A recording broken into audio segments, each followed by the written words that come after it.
Hi, everybody. Good afternoon or good morning, depending on where you live. Welcome to another episode of Body and Soul, a soundtrack to see forever, too. We are working on CP time. Don't worry about it. It's fine. I want to thank everybody for being here. Uh, I'm Q. I'm going to be the storyteller, the facilitator for story from my amazing cast, which I would love to introduce you to once again. We'll start from how they're showing up on my screen right now. That's going to be Candace first. Hi, that's me. My name is Candace, also known as Candace the Magnificent. My pronouns are they, she. Today I am playing Iath, and Iath uses any pronouns, all pronouns, really. They are the god of lifestyle, wealth, and literature, and the spoken, like the written word. Language, sure. Yeah, absolutely. Uh, Stefan or Stefan. Yes, both apply because the Creole side says Stefan, so I go by both. I am a TTRPG scholar and pop culture historian, and also historian of marginalized groups in history. You can find me on Twitter, now X, at Umbro_Night X. And I use he, him, but I am playing Anasi, the spider, and as a trickster, all pronouns are acceptable, depending on what's happening at the moment. So Fantastic. We love to have you here as always. Mark. Hey everyone, it's your boy Mark J in the house. I'm playing Buna, the god of death in the story. My pronouns are he, they. Buna's pronouns are also he, they. And as always, it's a pleasure to be here. The, the pleasure is ours collectively. And of course, Liz. That's me. Hey everybody, I'm Dauntless. You can call me Daunt or Liz. My pronouns are she, they, and I am playing Hathor, formerly the goddess of beauty, womanhood, fertility, now blossoming into a new chapter of her eternal life, stepping into celebrating music and dance, and specifically Black music and dance. Hathor's pronouns are also she, they. So, yeah. Incredible. We are moving into the 80s. Uh, disco brings in the synths, and they are turned up to 11. We find the beginnings of house music here. Rap is beginning to blossom, hip hop, as it were. Big names are out for the world to see in the 80s. Michael Jackson is bad. He's got Thriller. We've got Whitney Houston just wanting to dance with somebody. There are countless Black artists in the spotlight. But we, as a people, still stay within the margins. Our neighborhoods are cram-packed. We're so close with not nearly as many resources. We make do. We let go and let God, as they say. We're dealing with drugs and violence, but we're still out here alive. So, it's the 80s. Let's start with Anansi. How are the 80s treating you? 80s are an interesting time, as the uh, wild clothing and earth tones of the 70s give way to the pastels and bright colors of the 80s, which Anansi would, like some of the more colorful spiders of the world, would embrace the colorful elements. And I think you would certainly find Anansi in all of these places, in inner city areas in particular around the nation, like Compton and Harlem and the south side of Chicago, and all of those things. Anansi would be moving through those areas and looking for the people in those areas who are giving new voices to the plight of Black people across the nation, as the president of the United States declares his war on drugs, which, as it turns out, is just a war on Black people in inner cities, largely, in so many ways. And looking for people who are pushing back against that through their expressions in music and through their expressions in other forms of entertainment, to let the world know what's happening and how we're being seen and perceived. And so that's, I think, where Anansi would be kind of moving in and keeping a lookout for his siblings and their activities in some of those same spheres. Absolutely. Well, speaking of your siblings, Buna, I feel like the 80s is a busy time for you. It is a very busy time for me. It's like a war on the street sometimes. And this is Buna's lovely familiar. Hello. We love her, but she don't get it. The 80s are an incredibly busy time for Buna. Death is everywhere. AIDS, crack epidemic, gang warfare. I'm bringing my gifts, death, to many Black people across the land. I can see with each death the impact, like ripples on the waves of water. I can see glimpses of what each death will bring. And now more than ever, the ripples I see are more deaths.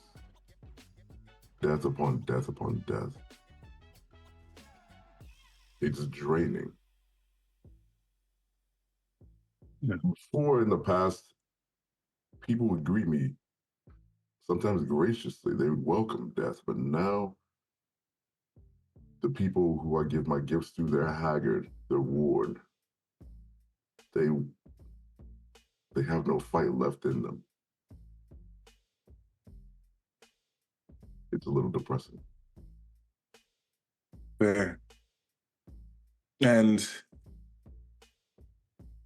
both in like inner cities, as Anansi is in south side of Chicago, Harlem, Compton.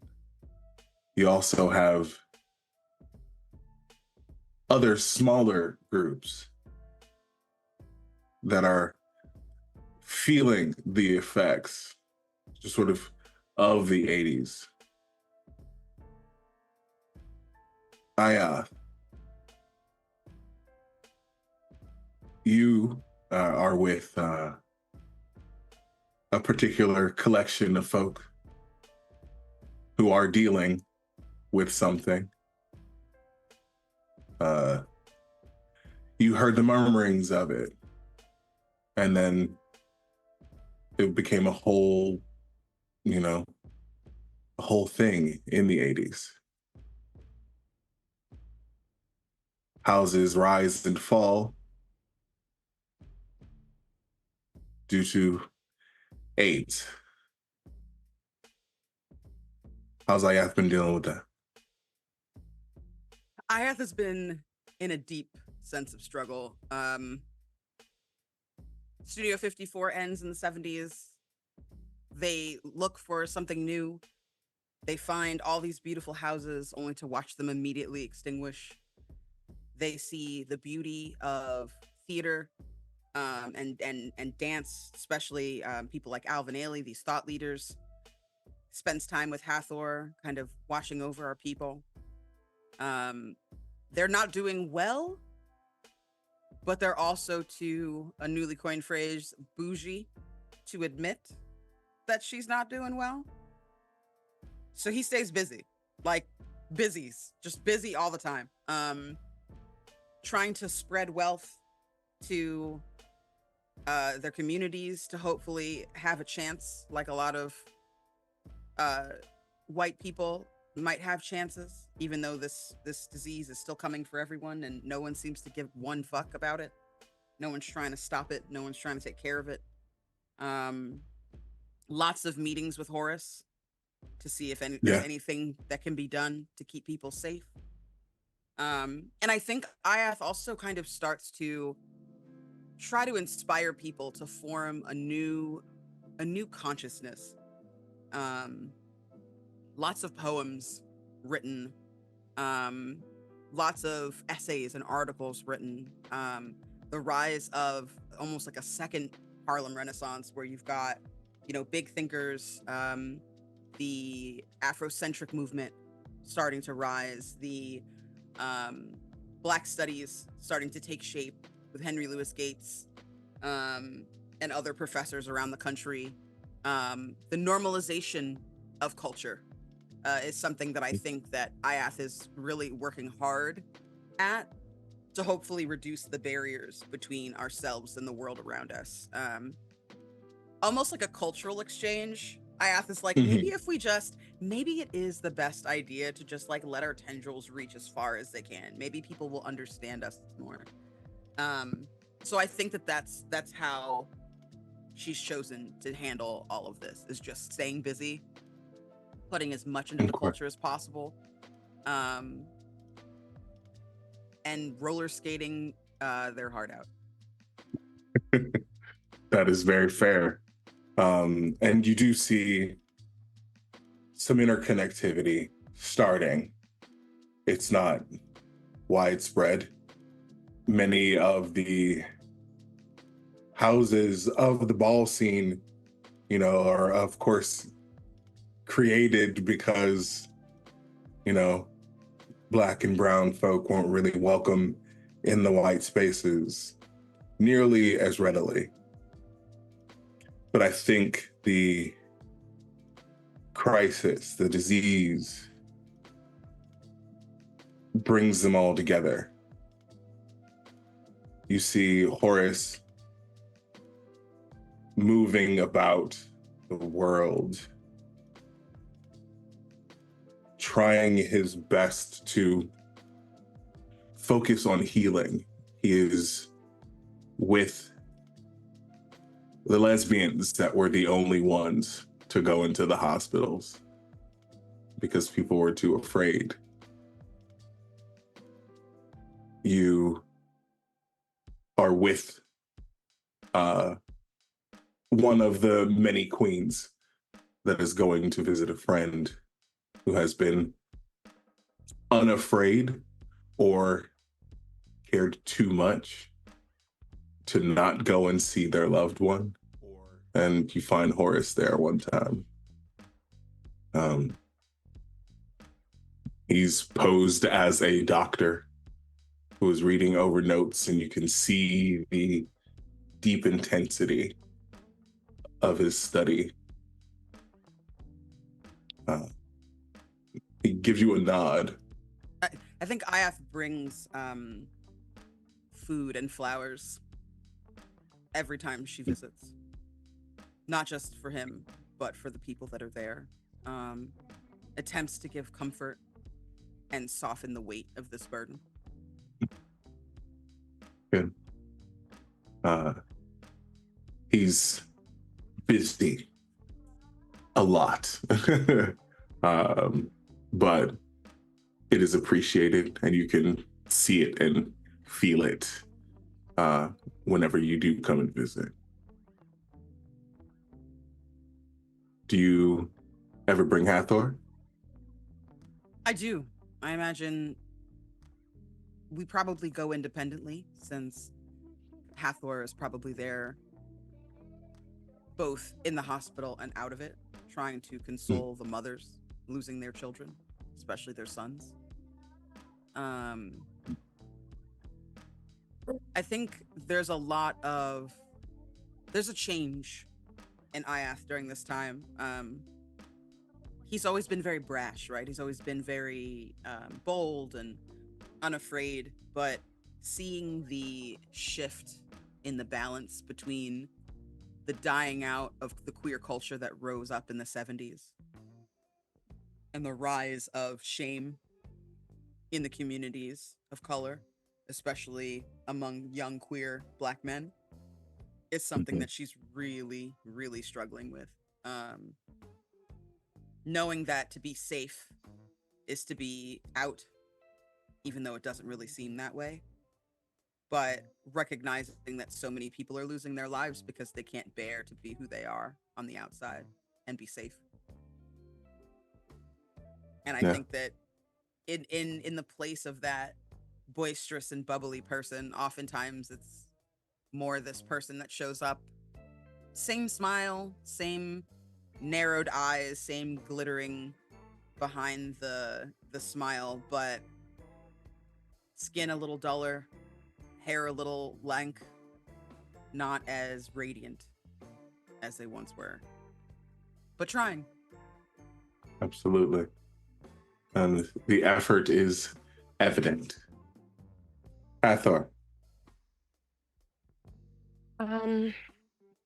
Hathor is busy, but I think she's also keeping herself busy in a lot of ways.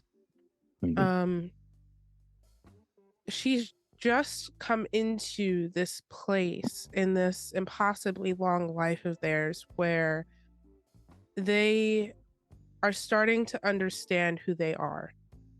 And so their number one priority is to try and give that feeling back to the people and the descendants of the people who helped them understand who they are in the first place. So I think, obviously there's the big names that are going to continue to pop up through the next couple of decades. But I think she spends a lot of time with young, poor Black artists, people who have maybe $2 to their names, who are in buildings that they don't own, recording beats and mailing them off and hoping. I think she's trying to shift from that feeling.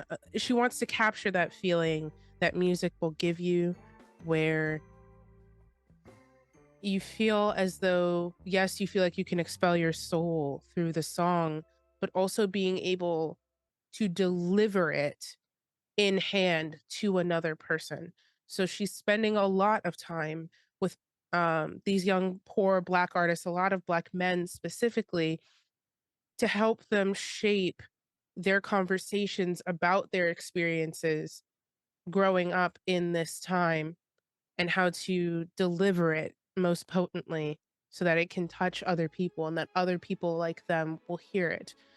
And that's like a full-time job as it is, but I think what they're giving the most time to is Ajath. I think Ajath has been such a guiding light for Hathor in just the last couple of decades, especially. And so they are by your side quietly. And when it seems like you would want to be left alone, they are in the vicinity trying to pick up slack where they can to just help.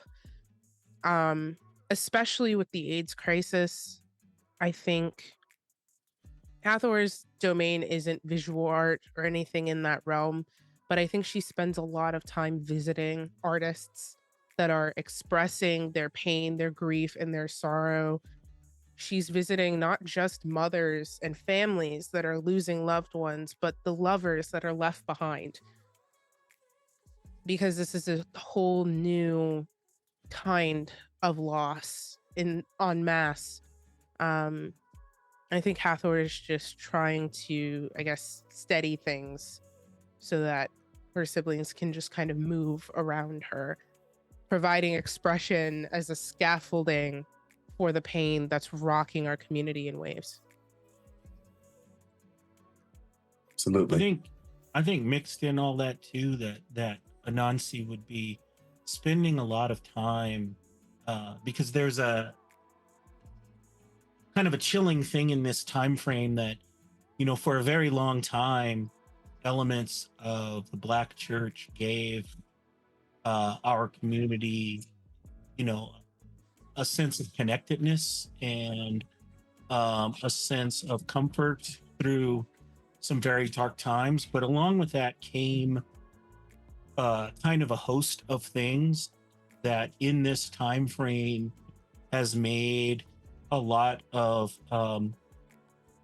Black people shun the community that is being struck by the AIDS crisis, because in their eyes it goes against the religion. And so I think Anansi would be doing things behind the scenes to try and counter the narrative that is kind of rooted in certain parts of the church that this is a deserved evil to be visited upon people who are sinning. And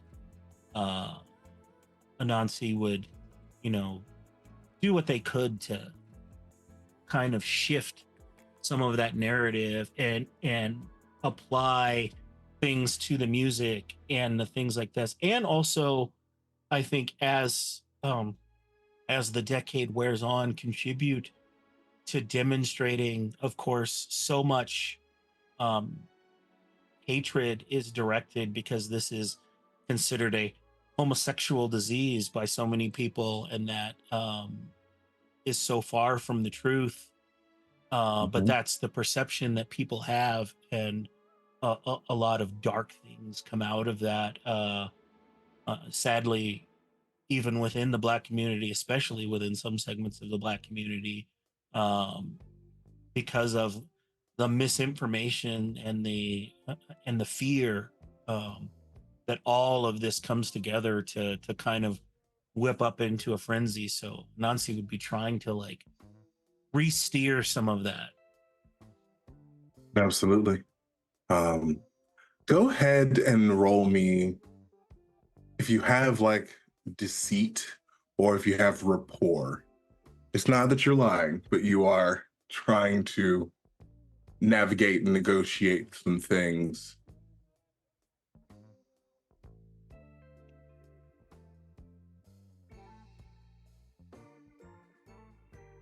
So, Yes. And I think too, I would also add that I think Anansi would be connected, I think even more so to this kind of sibling connection, because I think there's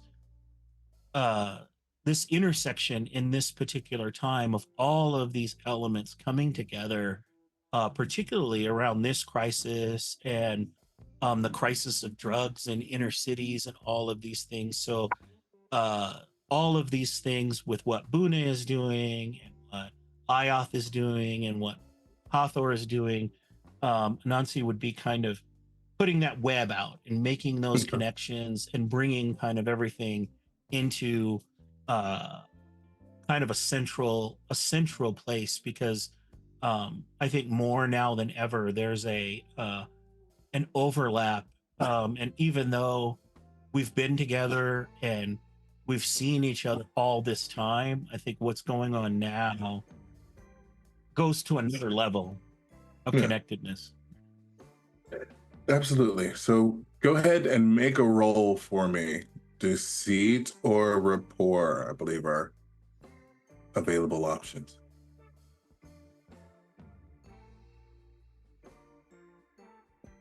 You've muted yourself.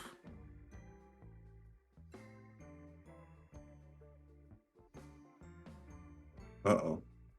You know what? I did, and then my button didn't wanna work. So Every that time would I ask you be. to roll, something happens. I was like, what is this?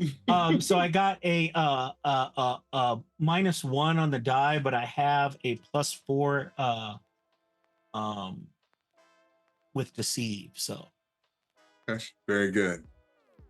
You are the whisper in people's ears.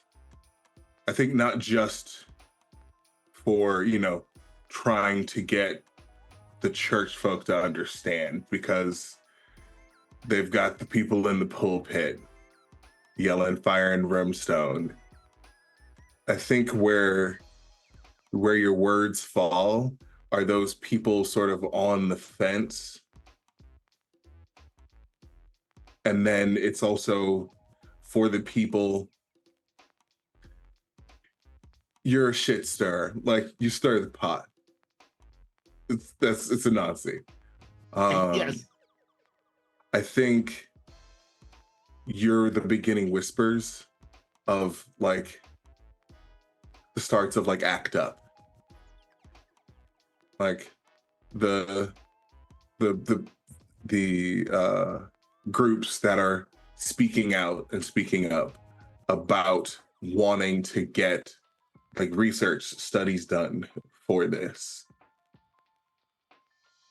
So you are the beginnings of the murmurs of the resistance. And yes. I think I Anansi think would be. Oh, I'm sorry. I was just gonna say I think Anansi would be not in the spotlight, but always whispering in those ears of the people who are leading the protests, of the people who are the informational campaigns and things like that. absolutely. Absolutely. I think we will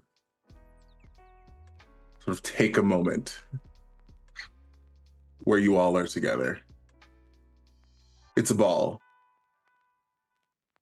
Ajath,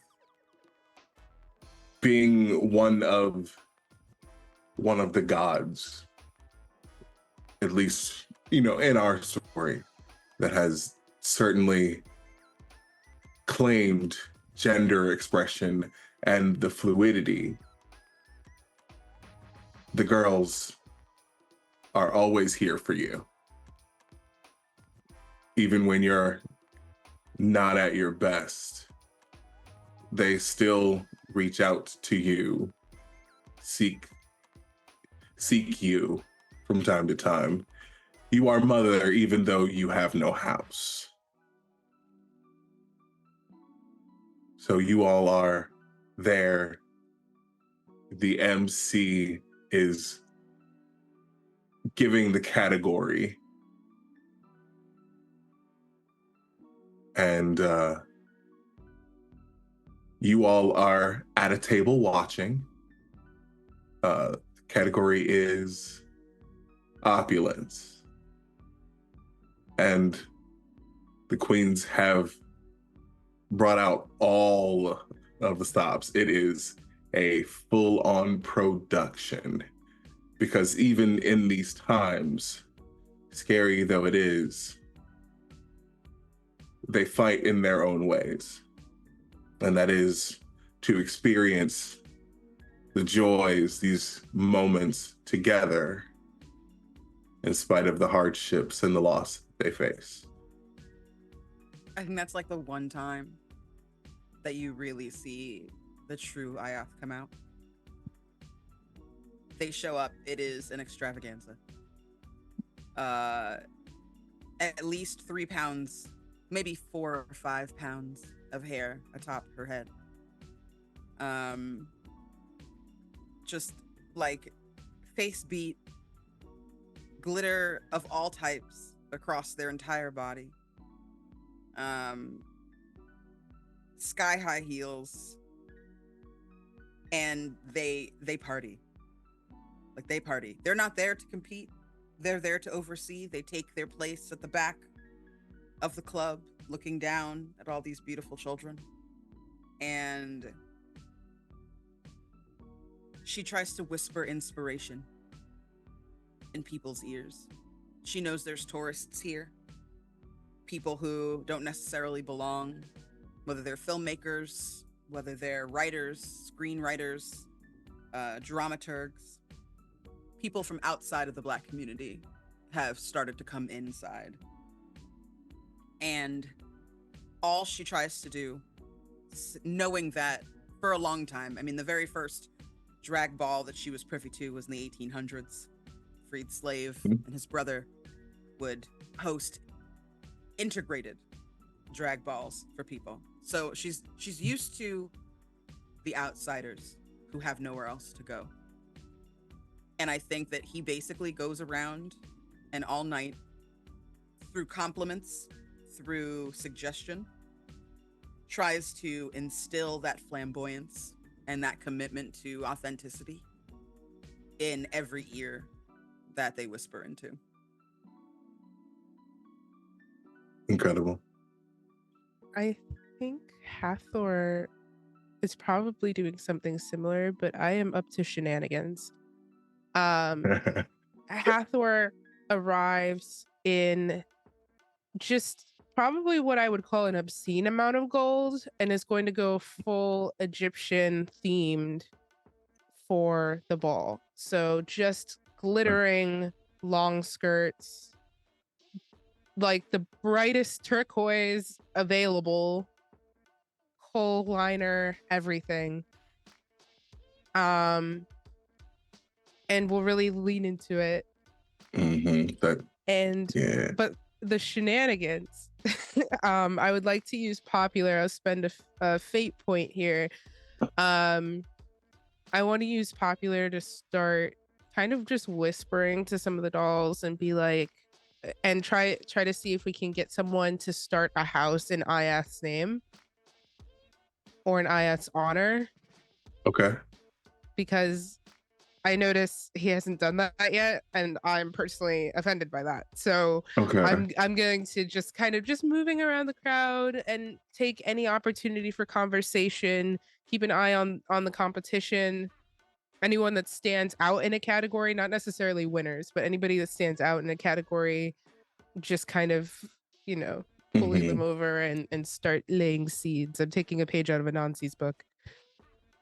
I think one of the people that you sort of talk to about that goes, "Are you going to walk the category?" I was trying to be subtle. Yeah. Oh, yeah, no. Hey, my love, my light. You are in full gold and you said turquoise. No, ma'am. Absolutely not.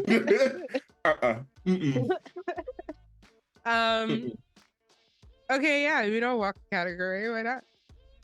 Why not? All right. Fantastic. Hey, give me your best skill. Sell it to me. Okay. All right. Well, my best skill is rapport. So I am going to approach this as I'm working the crowd, honey. All right. Like, Hathor has the technical skill. Hathor has the hips.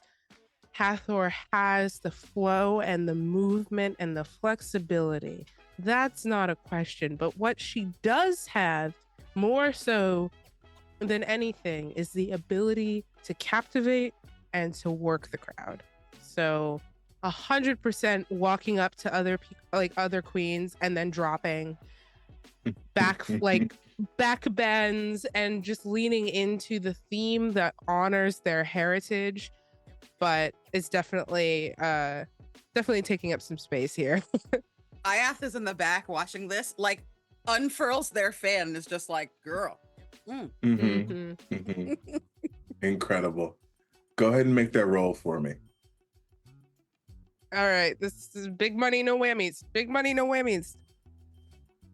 Okay, I got a 0, but my rapport is +5, so I'll take it. Right, exactly. Yeah, like I'll take it. Like you have it as long as you're not rolling like a -4, which yeah. Ooh, heaven forbid. I don't wish that on any of y'all. So you are serving the children, obviously. You are out strutting, proud, dips, just face card, never declining. Have a You plan. have, mhm. Me Say, if any of you are familiar with the Paris is Burning clip, it is like the opulence, you own everything. That line is obviously pointed at you. Yes. All of the judges are on their feet. The other contestant is forgotten, and I'm sorry to the girls. We apologize. Like even your opponent in this, like your opponent in this category, has stepped back because they are just simply in awe of the beauty and the performance. If I win anything, I'm going to give it to my opponent in a gesture, like a kind gesture. I'm not trying to start shit. Mhm. Right. Yeah. So, and they go. The MC goes, "Honey, who are you though?" Don't worry about it. I'll be back. I will snap my fan that I suddenly have. What's your house? House of Ajath, baby. I'm gonna start walking over Crowd to Ajath. is losing it. Ajath, you are you were in the muckety muck with the kikiing with the girls, and they immediately turn. Look at you. Why didn't you tell us you were starting a house? I did not start that house, honey.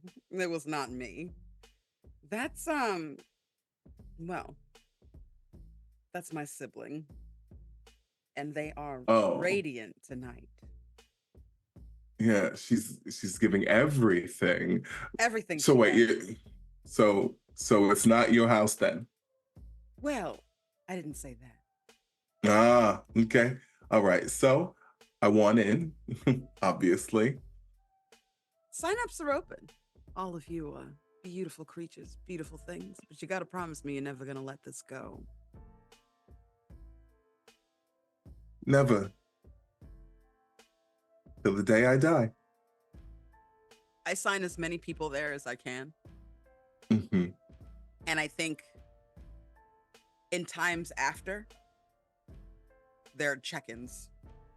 Like at least 5 times a year, there is a sign of some kind, whether it's just a random scroll dropped off in their mail telling them that they're beautiful and that they shine like the sun, whether that's flowers on their nightstand one morning they wake up and suddenly they're there, little gifts, chances and opportunities that they maybe wouldn't have otherwise had, lots of backup dancers, lots of people that have things written about them, maybe not themselves doing something amazing, but someone else honoring them and raising them up. I think Ajath tries to keep that protection over those people for as long as she can. Absolutely. And I think I was gonna say, I think at about that time is when Anansi would show up, because Anansi was engaged elsewhere, knowing the nature of these sorts of things and how things work. Anansi knows that they cannot be everywhere at once and cannot prevent all of the bad things that are happening. But there are times when a thread can be tugged in the web. And in this case, that police raid that was supposed to come to 1635 West Front Street tonight, where everyone is, there was a clerical error, and that raid is going to 1635 East Front Street, which just so happens to be the headquarters of a white supremacist biker gang, by some strange coincidence. that is very, it's weird. It's weird how that would happen. Buna, I know, as our resident goth, as our disco goth, This may not be your normal scene, but your siblings are here. And I think even with the joy, you know that your presence is needed. I think it's an interesting time here in this decade, because it's a lot of slow death. So I think sometimes, there is the violence, the gang violence that is occurring in this time, but also with the AIDS, you are seeing a lot of drawn out little gifts, small ripples that are happening. Let me ask you, may I ask a question first? Yes. Is water wet? Yeah, well, Then how okay. can death be goth? Okay. Death just is. They want to be me until they created goth. That's all I'm saying. Please go on. My bad. I'm sorry. I didn't put respect on your name, and I'm that's just on doing me. me. Yeah. No, for sure. Absolutely. They My saw You were bad. me not and said, familiar "Oh, with I gotta their do that." game. Yeah. Right. No, that was I fucked up, and that's and I have to recognize that. I apologize.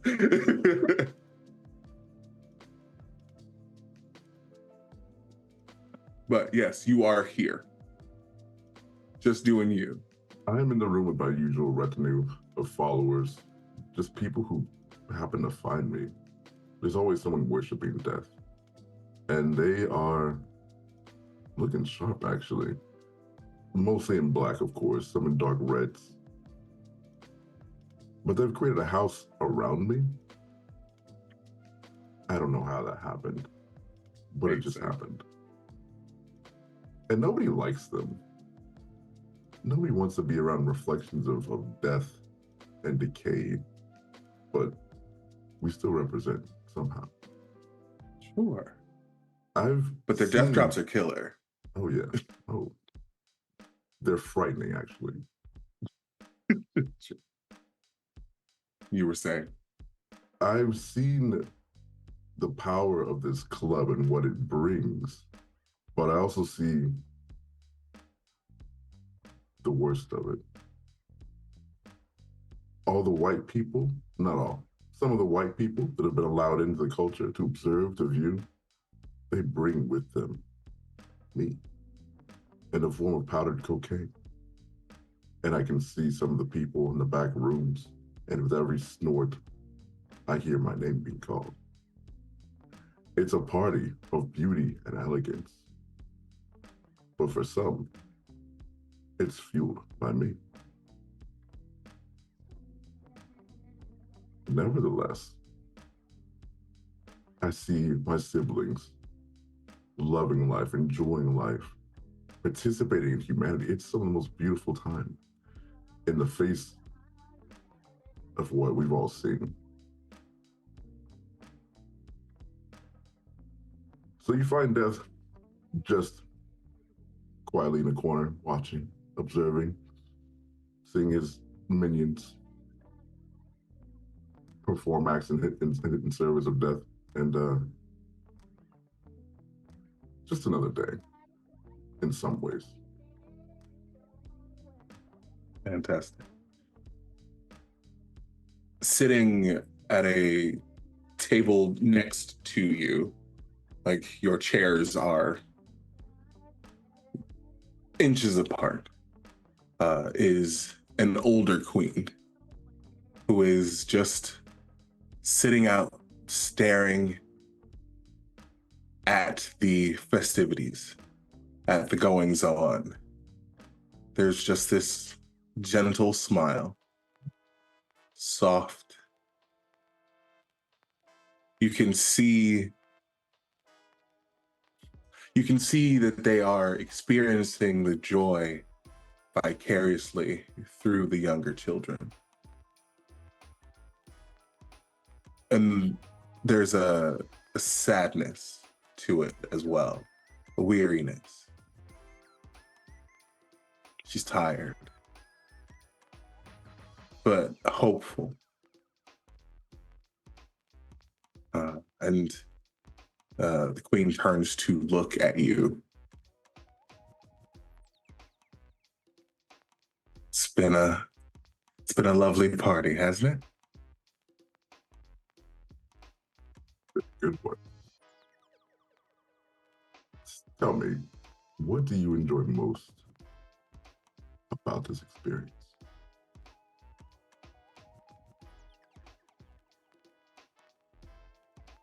That we can have it in the first place. That we are still able to love and laugh and live. That we can come together in a place that we call ours. I extend my hand to her to hold her hand. And she will take it. And as we touch, I can see the gifts I've brought her ancestors through the years, the gift of death through the years. And I can see how far her blood has come to this point. And I say, yes, you've come a long way to get here. And you deserve this celebration.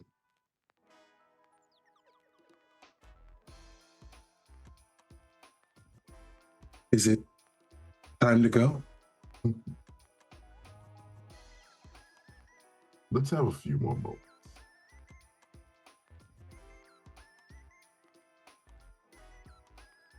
Okay. And she settles in. You all get to sit back and watch as they give the final awards. She's beaming as the winner is crowned for the evening. And then she stands of her own volition. Okay. I'm ready. Shall we dance? And I give her the gift of death. I think the other three of you see Buna walking out with one of the older queens that you know. And you see her look back to Ajath and Hathor. Anasi is somewhere, but there's a smile, gentle and grateful. I want to introduce you to some people. Your people. They're going to love you. Good, I can't wait. I'll blow her a kiss, and if I have something to drink, I'll raise it in her honor. If I know if she was attached to a house, if I know which one it is, I'm gonna go consult those girls as well. Just kind of keep their eye off of it. Of course. I think Ajath bows deeply to her, kisses both cheeks, and then waits outside to make sure that this is taken care of the right way when the paramedics show up. Mm-hmm. It is. Absolutely. You make sure that they keep it together. There's a black paramedic there. A woman who has sees the situation, sees the hesitance with her counterpart, and just takes the lead, takes over. She will look at you. What was her name? And you can give it, and she makes sure to write her name down while still having the, identification.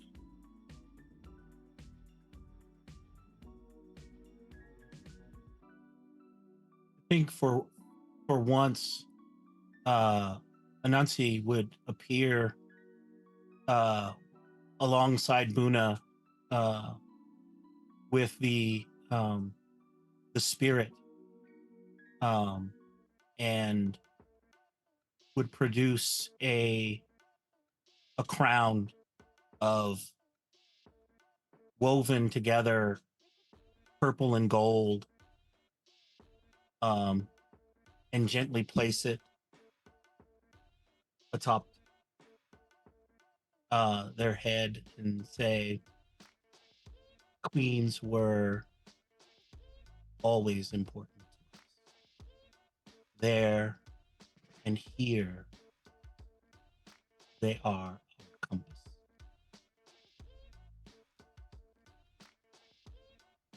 Amazing. Crown made of ants or something? Is this another one of your tricks, Anansi?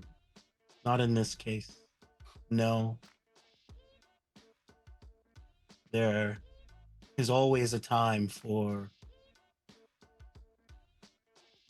stories and tricks, but there are also moments of reverence for those figures that have always been central to our people and who have always meant something in our community and have always shined a light to show us where we should go.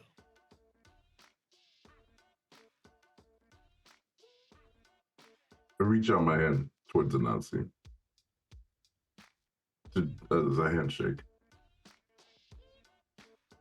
And for just a moment, Anansi sees what I can see, which is a glimpse of the ripples this death has caused. And Anansi sees the joy and light. But it's many, many ripples down. It's going to take a while for the impact to finally be felt. But I just give Anansi a quick glimpse.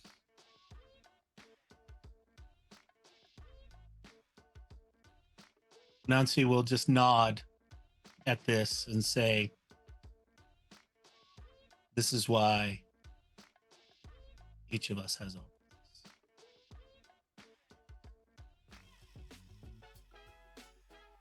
As we move away from that scene, we move forward in time. The AIDS crisis is finally taken seriously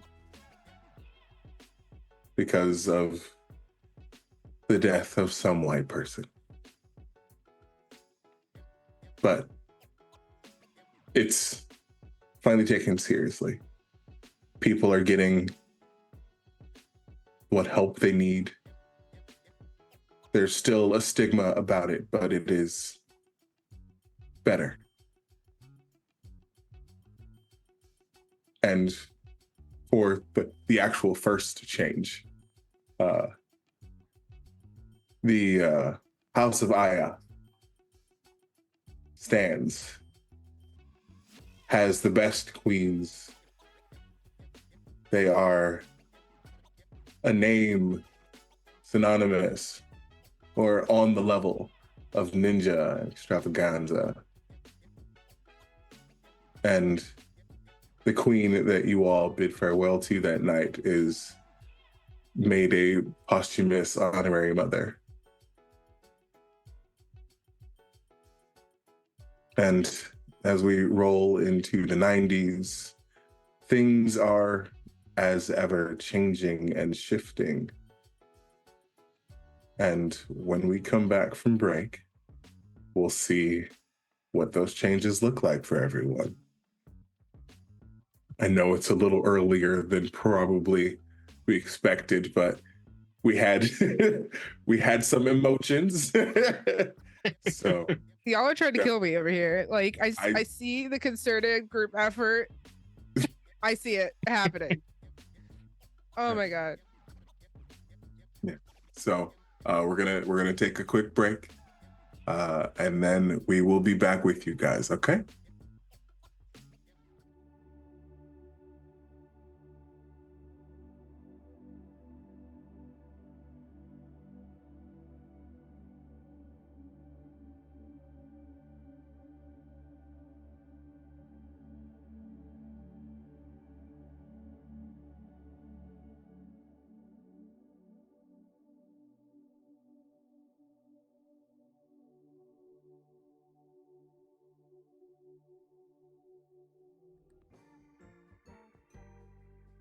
Hi, and welcome back to Body and Soul, a soundtrack to see forever to. We had a nice little break, get ourselves together, and now we can get into the 90s. Hip hop has evolved, shifted, changed into something. It's certainly something, isn't it? And R&B is out here coming for everybody's neck. Those are three-part harmonies. The boy bands are giving you a neu. And all the while, our people are living much the same.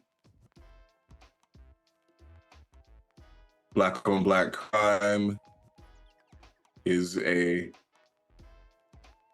very popular speaking point. And I know at some point there's mention of a super criminal, which is a wild thing, but it is definitely one of those things that that was brought up. So in 90s with, you know, hood rap and videos, how do we find Hathor? I'm glad you asked. Hathor is still busy. But in a different way. I think the sorrow from the AIDS crisis is still very fresh. And she's trying to hold on to that one ballroom night as we continue forward in time. Hathor is so immensely proud of these young Black men who have now become MCs and are distributing their music and their art. And she thinks back to Harlem in the 30s, to having to sneak people into her rudimentary little studio to get them on a record. Its times have changed and it is beautiful, but there is this sinking feeling in the back of her head as she watches all of these immensely talented Black women perform in videos and become sex symbols as video vixens and hip hop honeys. It's a conflict in the sense of the Hathor that had left Egypt with a question of who they were, and the Hathor who's standing here now, because as proud as they are to see what music has become, what expression has become, despite the way that we are still very much fighting to get out from under a boot. There's always another boot to get out from under. It really hurts to see Black women re-commodified and objectified without their own agency. And so I think Hathor spends this time trying to do, encouraging the artists that are up and coming, because she holds no ill will for them. I think she starts whispering in the ears of young women that are looking to bust out on the scene and think this is their only avenue. That the only way they'll be in a music video is if they're in the background in a bikini instead of being in front of the mic. I think that's what she starts working on. She starts planting for the future yet again, and is looking to their siblings for anything that they can really support with. I think Hathor's finally really found her stride as sort of like a guardian angel of the underground, and I think formally takes the title Goddess of Harmony. Incredible. And I think it's important to note that while you were definitely working with the men that were putting out the music that was hip hop, and you've seen that change and how some of the women are, as you mentioned, commodified, there are still women in that same field that are in front or behind the mic. Queen Latifah, MC Light, you got Foxy Brown, Lil Kim is out now, and my personal fave, Missy, which, like, she's out there, you know, Afrofuturism for sure. So I definitely think that you are seeing a lot of, you know, men, but there are still some women that are holding it down. And their representation here has certainly bolstered you and kept you afloat through these years. Anansi. Oh, sorry, go ahead. No, you say words right now. You do it right now. Sorry. Okay. Well, I have to say words. I was just gonna say, I think one more thing I would do is just check in with Horace.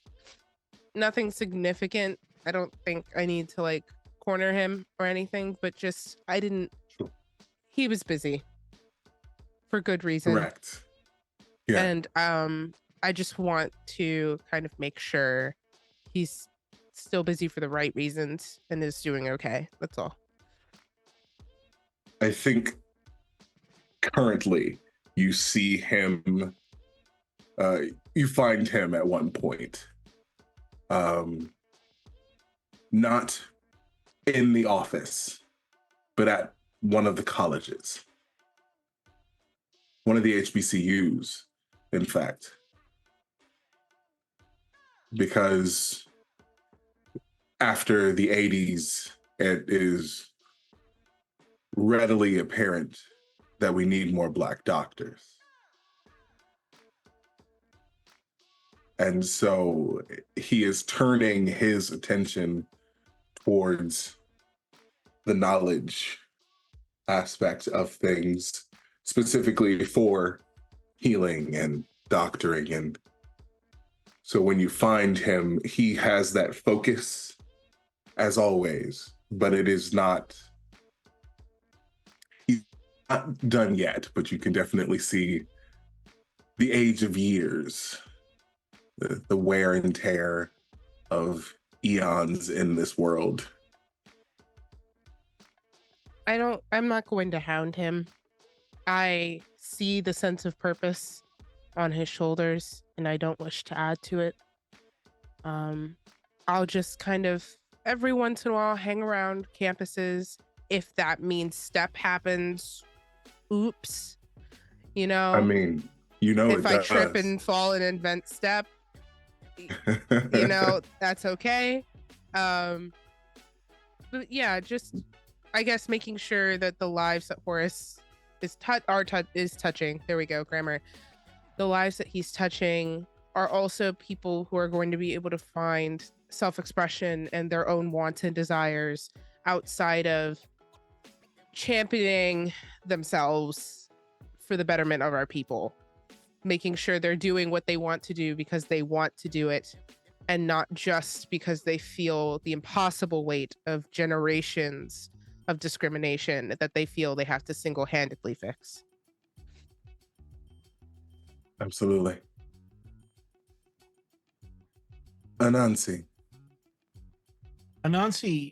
would, of course, for as long as our people have been here on these shores, there has been an ongoing effort to co-opt our culture and what we have made of having the cultures that we brought from Africa taken from us, and so we crafted our own here.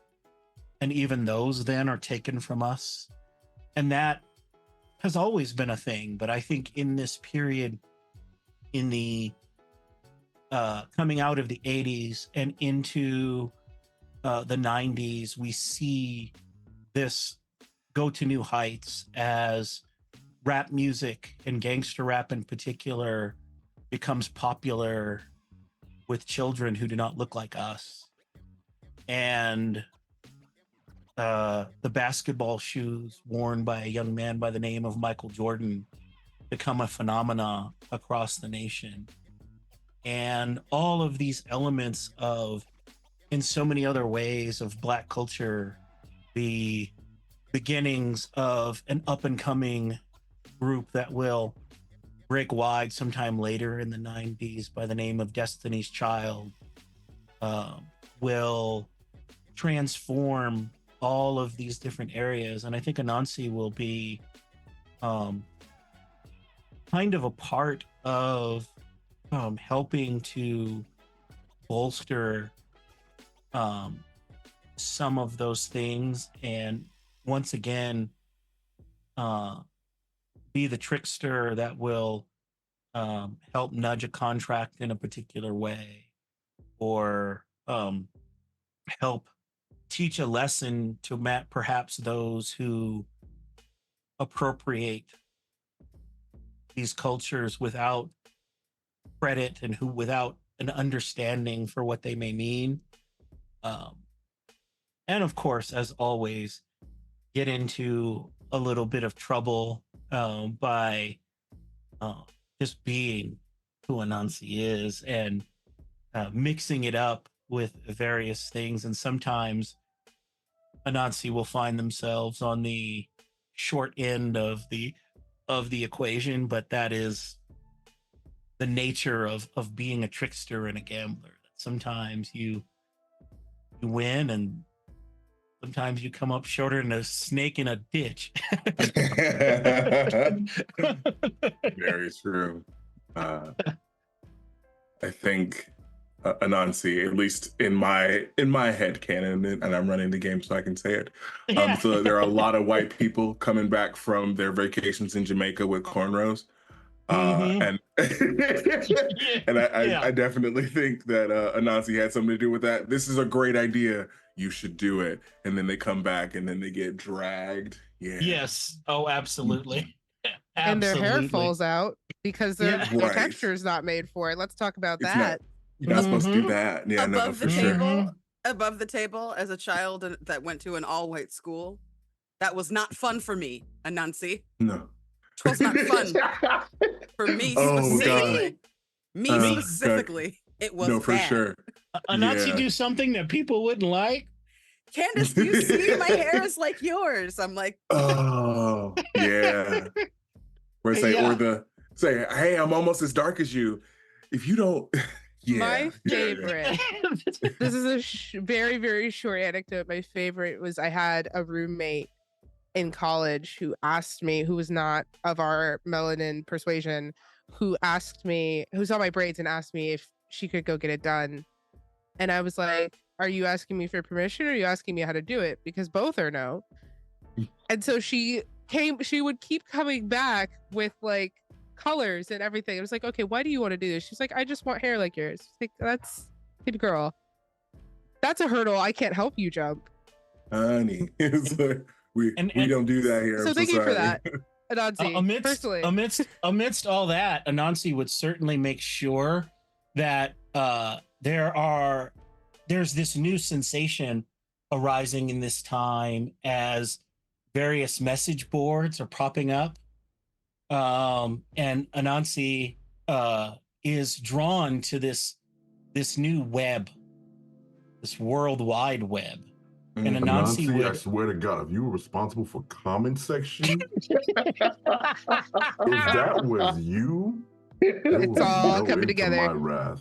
I mean, Oh. you know, but Anansi would make Consequences. sure that these stories about people who are making these appropriations would find their way onto these spaces where they would be much discussed and, as you pointed out, much drug for this behavior. Did Anansi make Black Twitter? Did Anansi make Black Twitter? Because I feel Well, like that's you know, okay, maybe. incredible. We're not there yet. Incredible. We're not there yet. No, right, exactly. That's next time. So Anansi is out here doing work. Let's see. Sure, we'll go Buna. How we doing in the 90s, bud?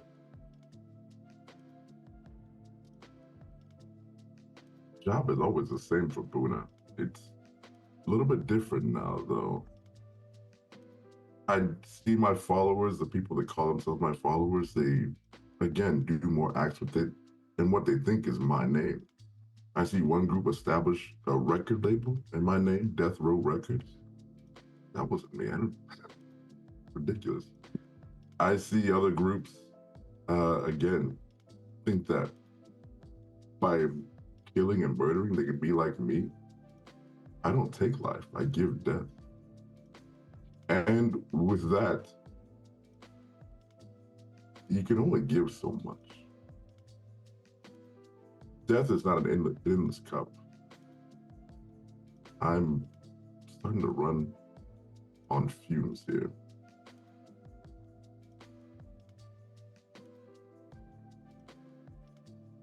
But the 90s are a good time. I'm seeing the ripples that I've seen in the past come to fruition.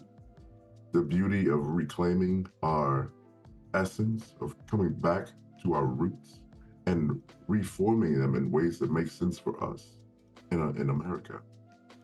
It's something quite beautiful. It's its own being, its own life force. Which each death in the past, not only do I give death, but I also see the end of culture, one death at a time. But now new culture has arisen, new cultures are born, and it's wonderful to see them flourish from the deaths of their ancestors and people in the past. Can I jump in here real quick? Yeah, I think Hathor and Buna cross paths or start to cross paths more often as gangster rap begins to take off, and the following then subculture takes off and pops off.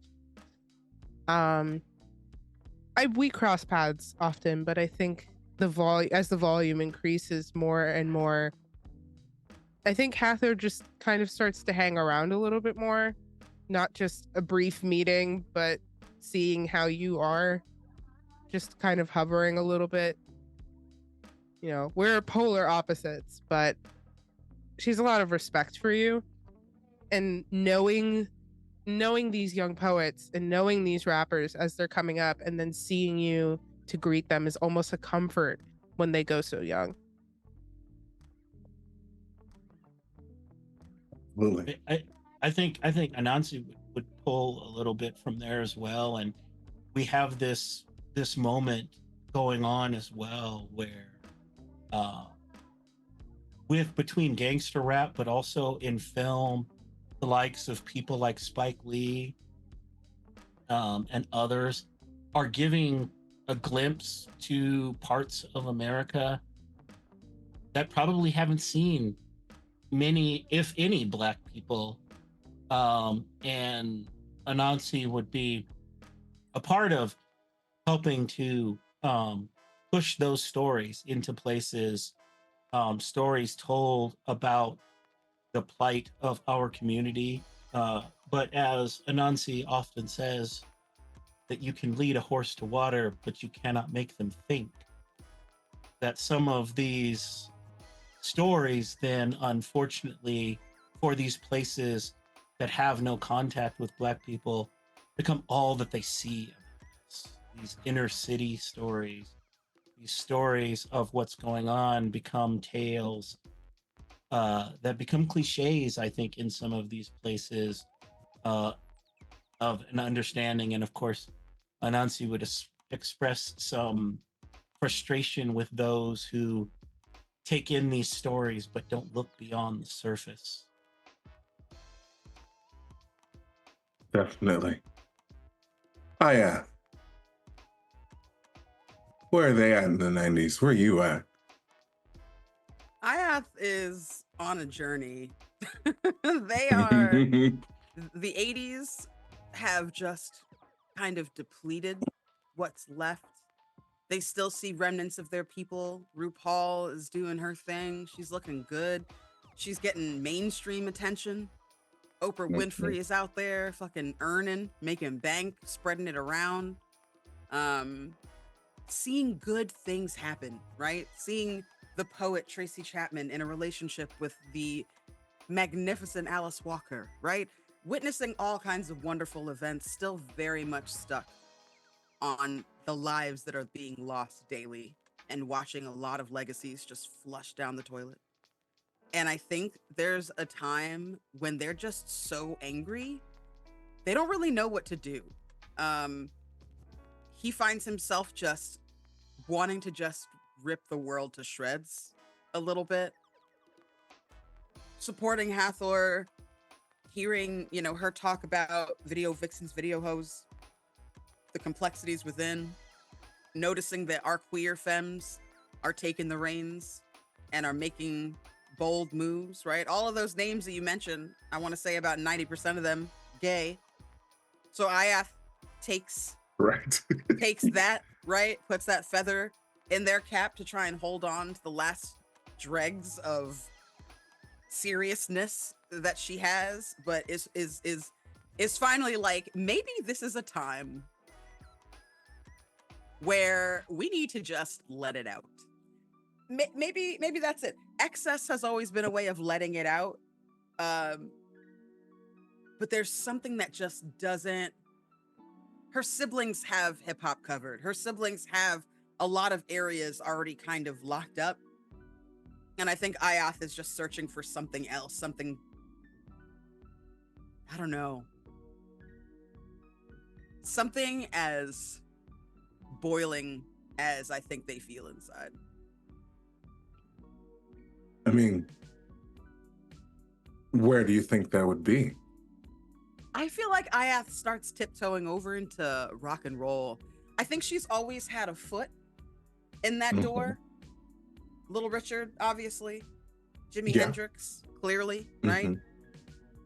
In the 80's, this little brother Prince started doing some shit, started playing with gender and crossing that line and blurring it in a way that was captivating.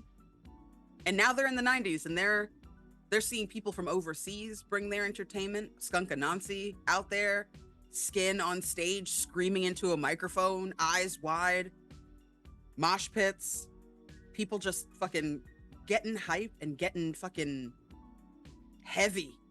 People get punched in the face, lots of violence, but violence that unites people rather than drives them apart. Band called Death, just Bad Brains. They're out there in the streets in their Doc Martens, big Afro puffs, big hoop earrings, and they're fucking knocking teeth out at parties after hours in clubs and basement venues. Amazing. And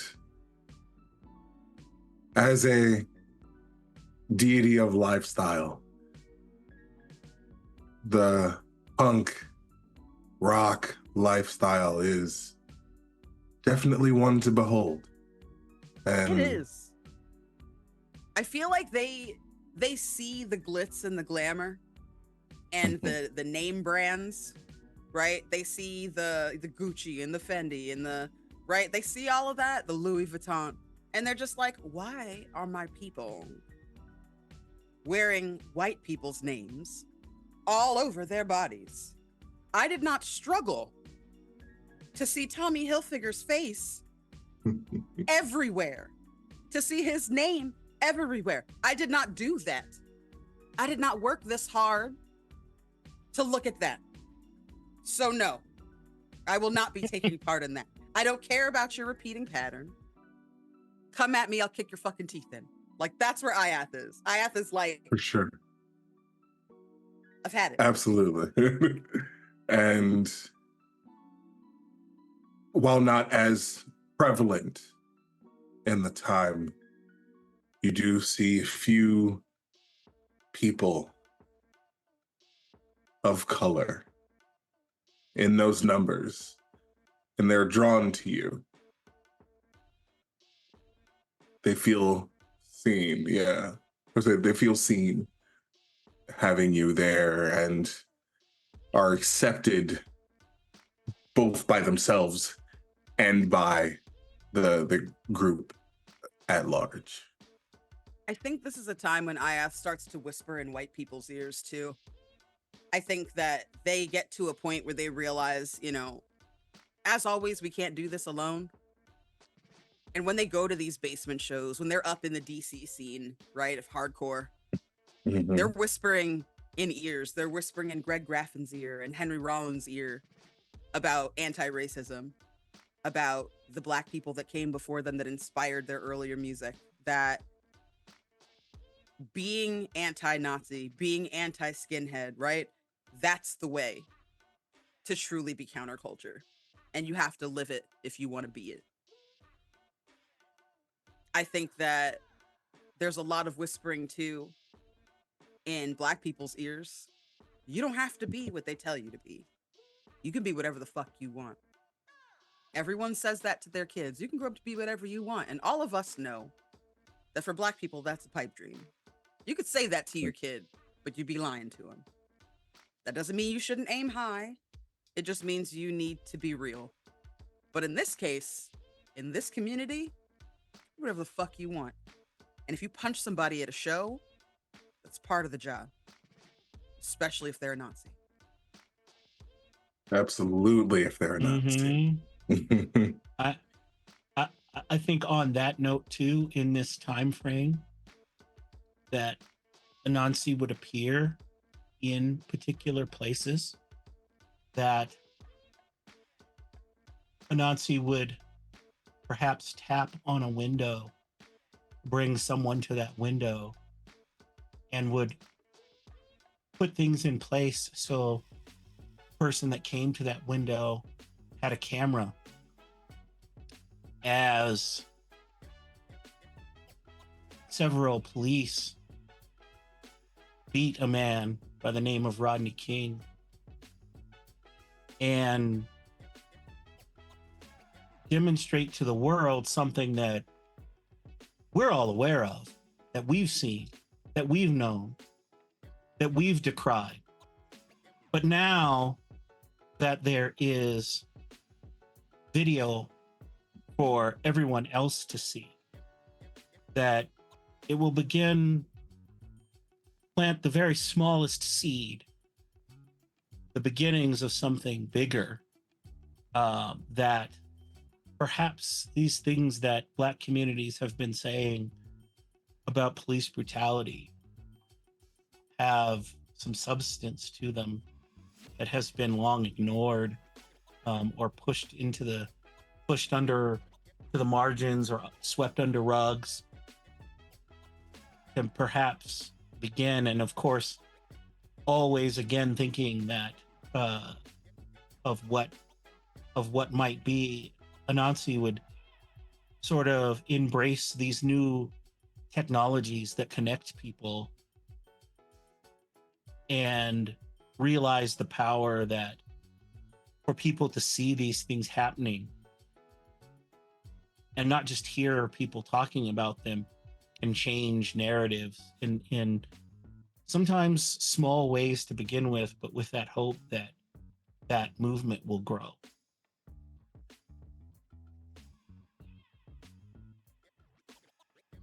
Absolutely. And grow it does. In small ways, in big ways at points. The world is loud when that video comes out. The spotlight is put on police brutality. And of course, the powers that be use all of the tactics that they can to sort of sweep it under the rug, to distract from the things that are happening right under everyone's noses. But we have Anasi. So you, with your whispers and your web, you are able to keep them from fully getting rid of it. Someone's always got on it.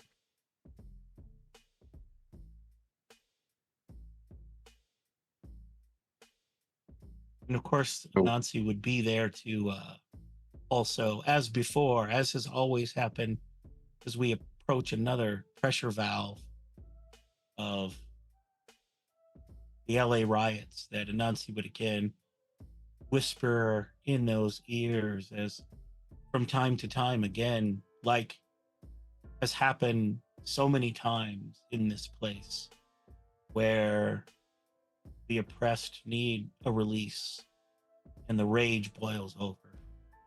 Anansi would also be there tugging on those strings.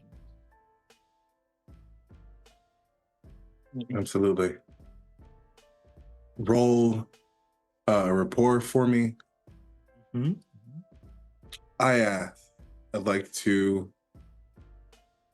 start with you and then Hathor, and then we'll get to Buna about the LA riots. +3 total on that roll. +3. Fantastic. My rapport added in.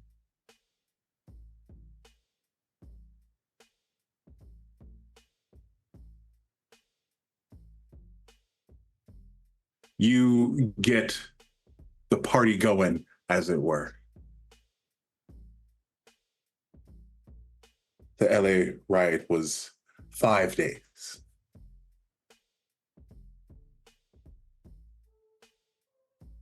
It was intense. Aya, were you there? Oh yeah, kicking in windows, taking TVs, giving zero fucks, like huddling with people who are crying, people who are miserable, there when people were trying to resist, and then doing what he always does, coming up with bail, trying to get people places to hide, doing boots on the ground work, organizing, fundraising after the fact. And the entire time, a flame burning brighter and brighter and hotter inside of them, that it is the 1990s, and they are doing the same thing that they were doing in the 1960s.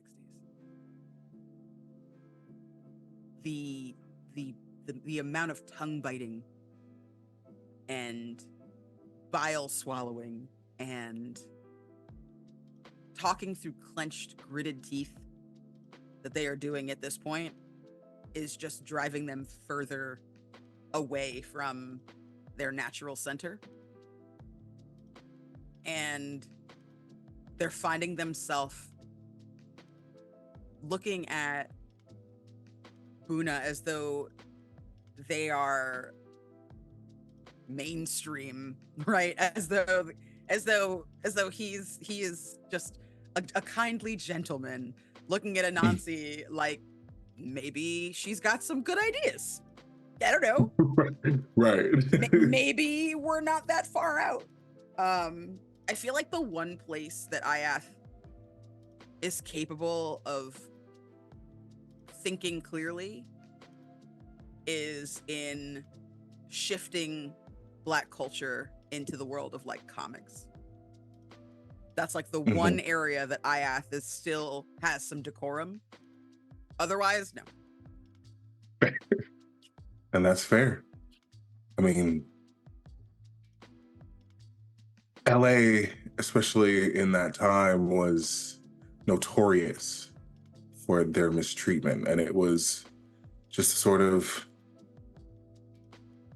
magnified incident that was really just an example and sort of par for the course there. So the burn it all, smash it to the ground approach was felt and appreciated. So having you there to support them, be there smashing those stores was a boon, certainly. They're all about making a statement. They've always been about making a statement. This is the way they do it now, apparently. This is just Absolutely. This is just who they are. As you know, I can see through each death what impact it'll have on the future, and I've been waiting for this version of you. Well, I'm glad someone's happy to see me because I'm fucking exhausted. You look the part. The 80's took a lot from you. A lot. I don't think I'm going to be able to get it back. But maybe that's not so bad.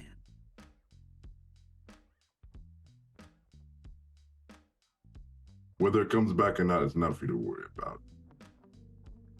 Just keep kicking ass. You've changed a lot. This place has changed you. These people have changed you. What would I be if I'm immovable? I stare into the face of their pain, their rage, their disappointment, their eons of work that has landed them 5 feet further than they were before. Year after year, I see people toil. I see people fail. Even though they have all the ingredients to succeed now, even though we have proven time and time again that we're just as good, we're just as strong. We might even sometimes be a little bit greater because we know what it's like to struggle. And we still get here? Clearly, the pacifism isn't the way anymore. Obviously, we gotta fucking scare people, I guess. We gotta be rude and shitty and mean. And you know, that isn't the way I want to be. It's hard to be like that. It's not really within me to not be patient, to not be kind. It eats me up a little bit. But it doesn't eat me up nearly as much as the injustice. So we're going with that instead. This is your way of making things equal. I see no other way. Hmm. When we're kind, they're scared of us. When we're mean, they're scared of us. So maybe meaner gets the respect. We've seen them time and time again burn our people's homes, like crosses in front of their houses, break into our storefronts, take everything from us, run us out of town. But we're the animals. Yeah. Yeah, I'm fucking sick of it, Buna. I'm sick of it. I'm over it. I'm done. There's nothing left. Nothing left but the chaos. And that's my ticket right now. It's the chaos for me. As I said, I've been waiting for this version of you for a long time. It suits you, really. I think I'm about to make your job a lot easier. If only that were Job true. is the same. The job is the same. I know I said Hathor and then Buna, but Buna, we're here.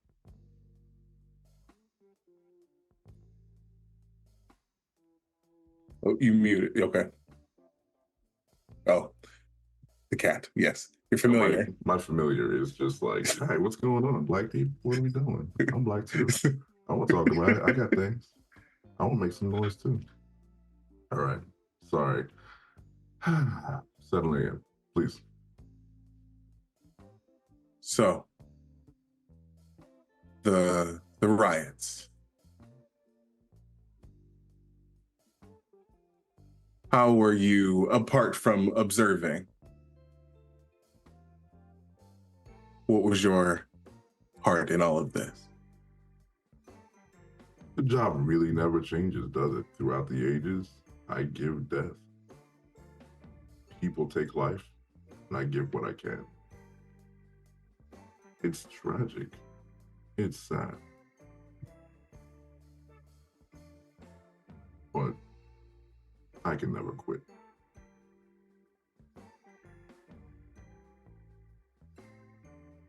Good. There's a lot of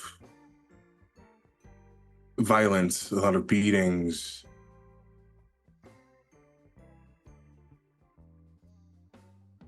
Not as much death, thankfully.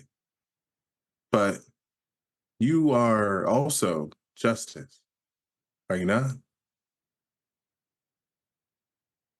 I am equal to all people. The final equalizer, if you will. None may escape my gifts. Good. There's a lot of hurt, a lot of desire for justice, for vengeance, making right.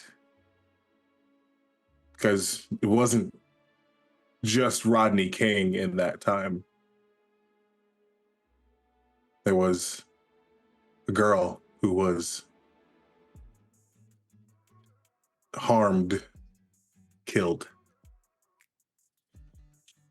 for being accused of stealing orange juice when she had the money to pay for it in hand.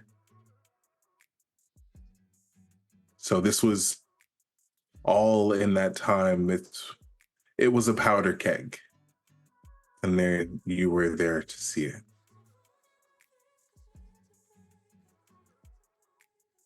I think you get a lot of cries out in these 5 days. They aren't words. They're just feelings. Pleas that come from the core of them.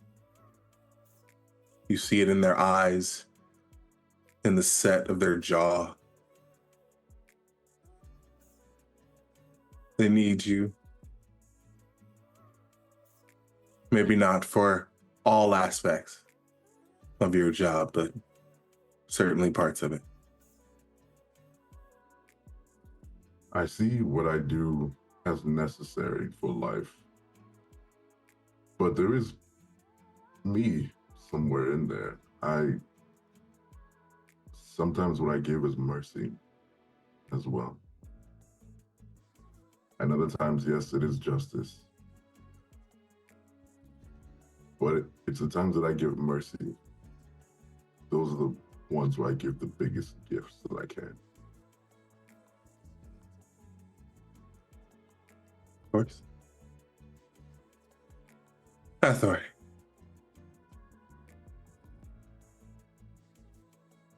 I think Hathor, when things start to get hot, realizes that they can't do Harlem again. As important as it is to be there for those who are grieving, Hathor's come to a place in their life where they aren't willing to turn and hide and apply a noble task to the curtain that they're hiding under. So she is right out there with Ajath and some bricks and smashing windows. And she is screaming, and there is a music and a rhythm to the shouting and the running on the asphalt, the hot asphalt in the middle of May, and the just a thrum of release to all of us. Hathor still visits people who would benefit from someone like her, from her touch, but I think she opens up in a willingness to accept and participate in mayhem. Especially, I think she needs to let some steam off, considering it's just so familiar, but watching all of this, but she's not powerless this time. None of us are. And we are different. We're in a different place. We are doing better, different things. And that is worth fighting for. That is worth getting cut on the cheek for from a punch. And that is worth going to visit people in the hospital and having to guide family members to those who are unrecognizable from how badly they've been beaten. And that is worth standing outside the police department, fearing the bullets, but standing there and banging on the doors anyway, because someone needs to hear us. So, not necessarily any kind of a champion or anything, but there is a reason it lasts for 5 days. Absolutely. You spread yourself out amongst the crowd, you and Ajath, both there fueling with Anasi woven in between. Your energies are what bring this to a new level, to a new place. You remember the riot in the 30s. You remember the 60s. It feels like echoes of those, so familiar and yet so different and so new. You are ready to stand tall, and the people in the streets are standing with you come what may.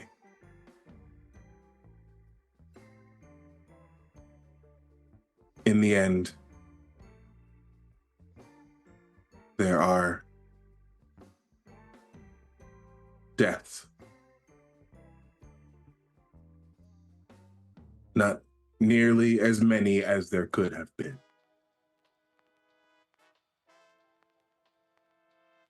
And everyone looks at this moment. It is certainly a turning point for everyone. We are no longer simply allowing the quiet things to remain quiet. We're saying them out loud.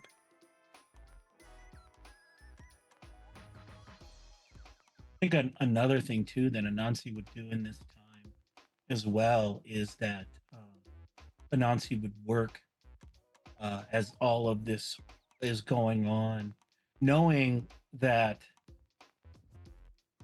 the system has intentionally crafted a schism, particularly between Asian American and African American communities, especially Korean American communities. And that comes to a very pointed head during the riots. And Anansi would be working to kind of diffuse some of those situations as well, knowing that this is just part of the larger system of oppression, that if we're fighting, oppressed people are fighting amongst themselves, they're not fighting the system. And so Anansi would be very keen to kind of diffuse some of those elements going on and shift some of that anger to where it should be directed. Yeah. I know I keep having you roll the things. Yes, Hathor. Roll a report. What's up? I'll wait because I'm going in a different direction, so I'll wait. Okay.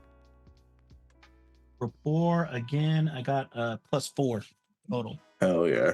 Hell yeah. Yes, Hathor. Something small that will come out of this for Hathor too. Not necessarily for Hathor, but something that her influence, I think, would bring about in rap music specifically. You start to see songs that have narrative, where yes, the chorus repeats, but every single verse is progressing forward a story, and these stories are often of losing loved ones to violence, like what we see in the riots, of rappers losing their girl in a shootout, losing their mothers, losing their fathers, asking their mothers for forgiveness for the things that they've done and had to do to come up, asking their parents, asking their absent fathers why they couldn't bother to be around, apologizing to their children for not being around, or the things that they felt that they had to do in order to provide for their children. There's a definite shift in the lyricism that I think Hathor takes out of Ajath's book, almost just naturally out of our time of connection, and Anasi as well, that the expression starts to solidify into something more polished, and stories move easier with the music.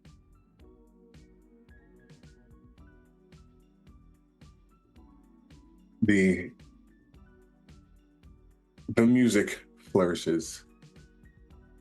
You can see the influence. You're also seeing more, not just gangster rap, but a lot of, intellectual thought rappers coming in. They're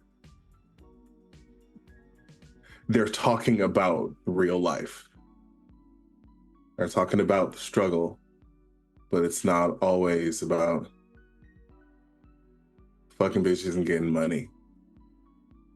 That has its place, but there's more substance to it, and that storytelling is certainly the origins of that. And you can feel that shift there as well.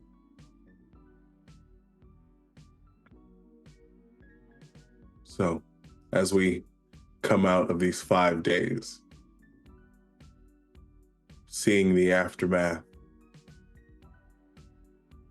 feeling that rage, you're still on the sort of adrenaline high of the moments. The 5 siblings are once again together.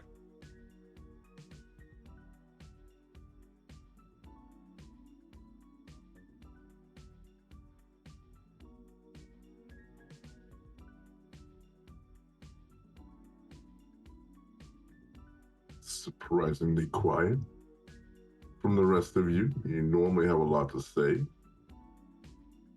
adorned in colorful outfits, but now near silence.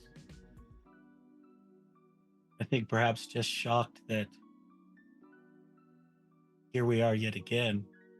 That we teach, we try to, especially I try to give lessons and tell stories, but here we are yet again in this same sort of place. It's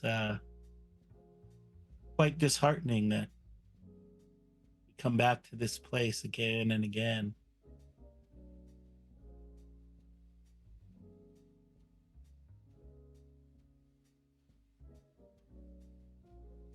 You muted. Muted. Okay, Thank there you. we go. We're back, but we haven't come back to the same. I mean, Hathor, Ajath, I barely recognized you from before. You're damn near different people. You have to change to survive.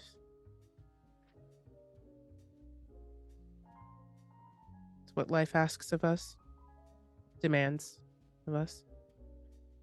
And I'm just glad we are here, surviving. Yeah, you could call it that. You have to give it a name. I'm so tired of everything being so fucking ugly all the time.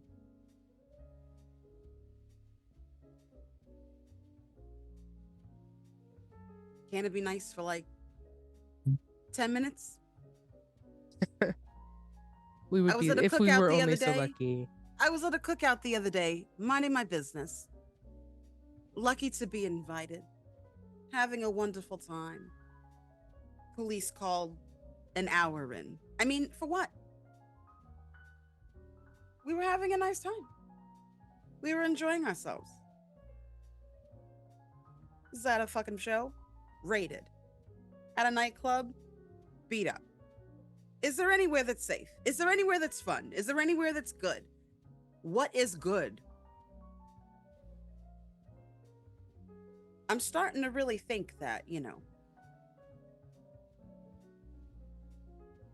don't even know what to think. It feels good to be able to just fuck off from taking the fucking high road all the time. It feels good to be justified in what we're doing. And I see a glimmer of hope. I see the tiniest bit of the tides turning. A smidge of that. But where I see appreciation, it quickly turns into co-opting. Where I see elevation, it quickly turns into complacency. And now we're getting to a place where some of us are saying things maybe we shouldn't say. I was so excited by this Cosby at first. So excited. Beautiful thing, showing a Black family, showing what Black wealth is like. So many people think all of us are just on welfare and social programs, and that's not true. More of us are going to college year over year. We're doing great. And you know what? Still the stereotypes. And then he comes out here and says this. That's damning for the rest of us. What does that mean for all of us? And like, he's so fucking perfect. Listen, I'm at a place now.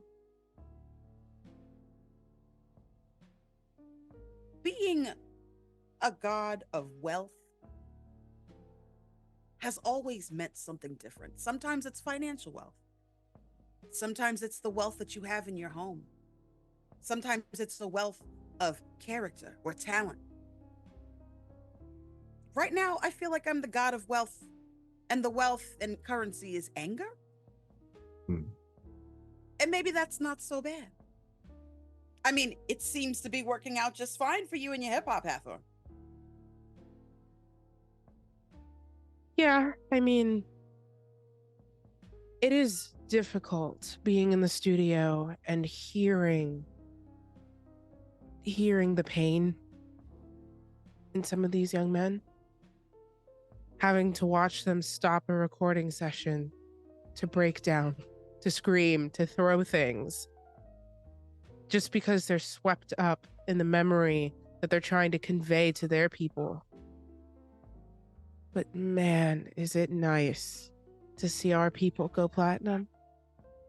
Man, is it nice to see girls go from being in the back 3 pixels in the back of a video hiding behind a car to being on the mic.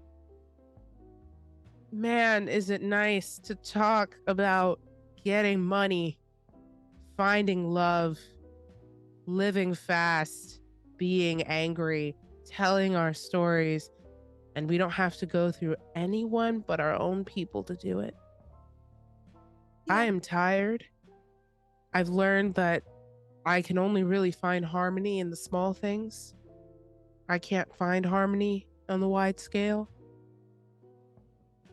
But sometimes I think we all have to stop and look at those small things and remember that they're there. As Buna says, the ripples, they add up. I just feel like we don't have anything. There's got to be something coming that lets people just be, lets them say what's on their minds, because we got the music. But some of those people, they're in it for the money, and that's okay. I'm not one to judge. If you're in it for the money, get your fucking money. But what happens when there's somebody that's dealing with something that's small?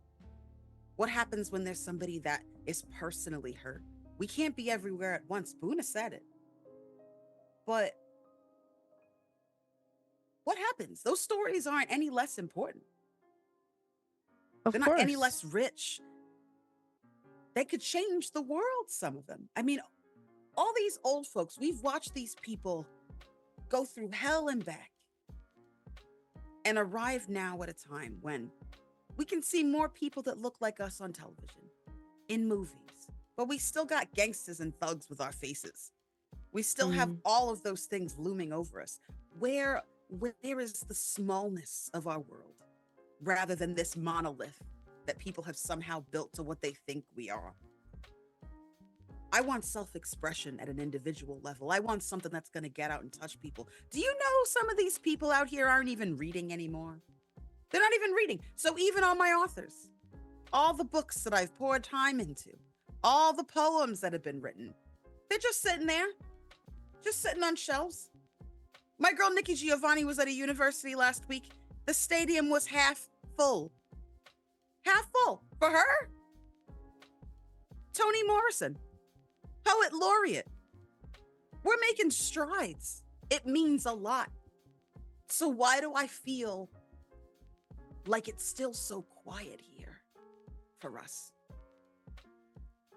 What I'm hoping will happen is that the fruits of our labor, all of us, that it will continue to build and grow. And just like the riots was a breaking of something to release something vital, that we will find that space for those small conversations. I think we're still, in a way, kind of enclosed. And eventually, that bottle is going to crack. And eventually, those little stories, that's how it starts. A bottle doesn't break in just one big piece. It shatters in small ones. I think those small things, they'll find their way to the surface. Our frustration is an eternal one. We have watched over this. We have ridden these waves for time upon time upon time. But for them, they are the small things. They are the blips. They are the footsteps of progress. And while we are tired, we are so very tired, they are the new wealth of energy that will allow those small things to take root.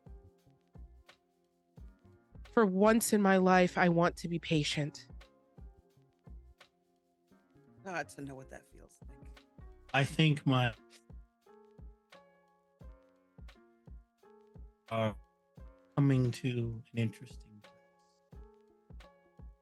In what is the blink of an eye for us, not that long ago, we had to walk days. I had to walk from village to village, from town to town to share stories. And sometimes people would retain those stories and then they would have to move to other places to share them.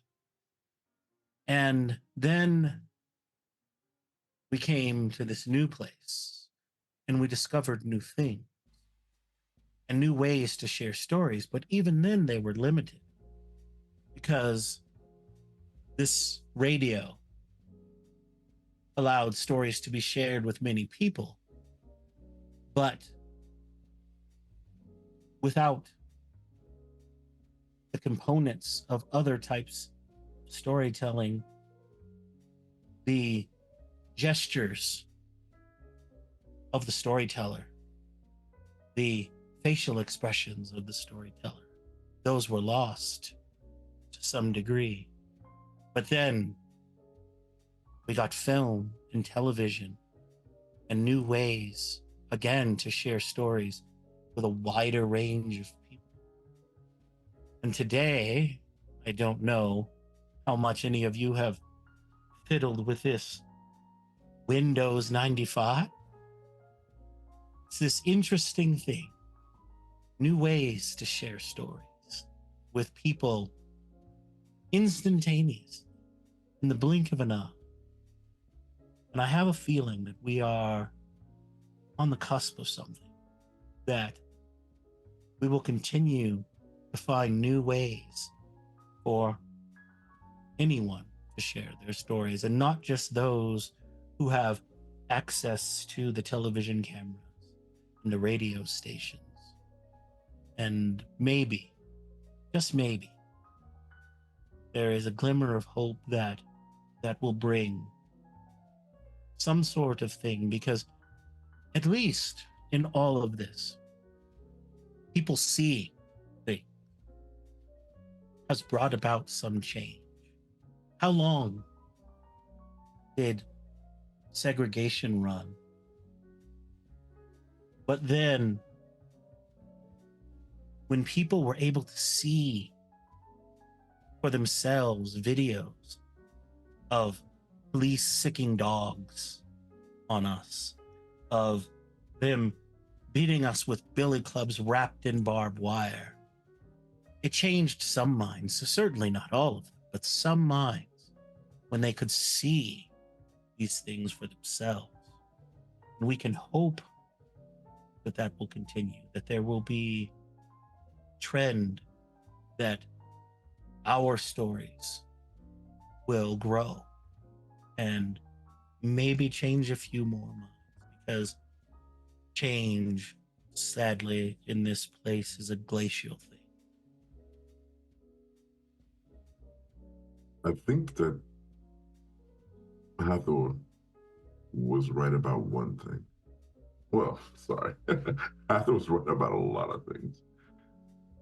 But one thing in particular struck me is that it's how we ride the waves of time, how we swim in the river of space.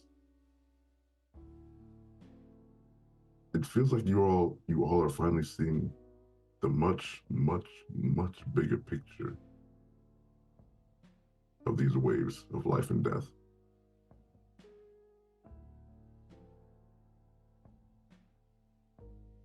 You finally see what I sometimes see. And I'm sorry it's so draining. But we're still on this river. And we can still ride this thing out. Ajath kicks up Doc Martin clad boots onto whatever surface they can find and just like slouches down in the chair they're sitting in. Well, welcome to the portion of the show where Buna gets to say, I told you so. I'm so happy for you. That's wonderful. You've been here the whole time running the race. All of us have finally gotten to the finish line. There's no more Gatorade. There's no more orange slices for anyone. And also, Anasi, you're sitting here talking about, oh, we're going to write down our stories. This Windows 95, there's no papyrus. There's no paper. There's no pens. You're talking about my mediums, throwing them in the garbage. For what? It's Maybe a they'll flash bring in the back pan. tablets. It'll never work. Tablets. I could be behind a tablet. I do like a tablet. You can put it up in a museum. People come and see it. School trips. I do like that. But as far as this technology is concerned, I've seen things come and go. I had an 8-track. I'll believe it when I see it. Personally, I'm still stuck on why we need 95 individual windows in order to make I'm still kind of confused This is on what how I'm this saying. is practical. I mean, Like 95 that's a high number. it is. Just seems impractical to me. Surely we're not naming it after the year. Surely we won't do that. I mean, That's just dooming it. It's only going to last for the year. It sounds like a racket, is what it sounds like. It's just like these toys you get your kids. It's gonna pass. All right? Flash in the It's pan. gonna pass. Yeah, exactly. There's no way the print book dies. at least it has, its advantages over naming it after a fruit that these white people seem to be obsessed with all their tales about apple seeds and pies and such things as that. Well, it's American to pretend that your slaves didn't pick your apples for you. Exactly. True enough. Hello, strange fruit. Anyway. Thank you. Good I'm glad you all are so optimistic. How the tables have turned. Hathor, I'm glad that you're here drinking your fucking salt tea with me because I am toast. I'm excited to see what the future brings. I don't shy away from it. But at the same time, I think if I am disappointed for the rest of time, there'll be no surprises. I understand that. I've started tossing around the dreaded R word, retirement. So, Oh God, are you kidding me? yeah. Who's I gonna take your know. place? I can't do your job. I'm a hag. I know. I'm old. I'm throwing in the towel. Maybe. I'm not sure. Get over yourself. Black don't crack, honey. You know what? My bad. I should know better. Many of the other gods have sort of gone in the way of stories. They are remembered, but not necessarily active. You all have remained whole, mostly, and certainly in with the people rather than merely the concepts and the things spoken of in humanities classes sometimes, not often. But I think, as we were speaking of 95, you move from a riot to a march. It is DC. There are countless people walking the streets. Black folk walking to the national mall.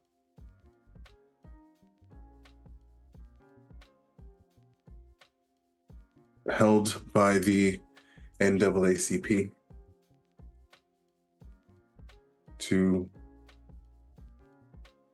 there's about 1 million of them out there marching to promote equality. There was an opportunity, a hope, a chance to give folks another opportunity to choose the peaceful option.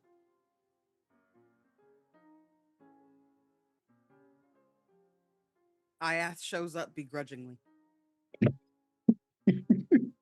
Fair. He presents masculine because apparently this is for men. And grows out a little mustache in preparation to make sure that acceptance is not difficult. He hands out bottles of water, snacks, drinks, make sure people stay, keeping mindful of their health, funds buses for people to go, even though deep inside their heart, they're just like, more optimism. I love it. It's great. Maybe this will change my mind. I will allow myself to be changed. They kind of look in the mirror that morning, repeat that mantra a few times before heading out and going to DC to join. Absolutely. It is, of course, as mentioned, the 1 Million Man March, trying to put a new face on the black male. Very much so reminiscent of some of the practices from the 60s, trying to put a good face on black culture. Because far too often we are made to make ourselves more palatable. But if we want to be in this world, we have to play the game, right? But seeing these truly almost 1 million people sitting in the heart of our nation. Some fists in the air, some peace signs. There's something to be said about the feelings of potential, the possibility for change, even if it doesn't feel likely. You still see hope there.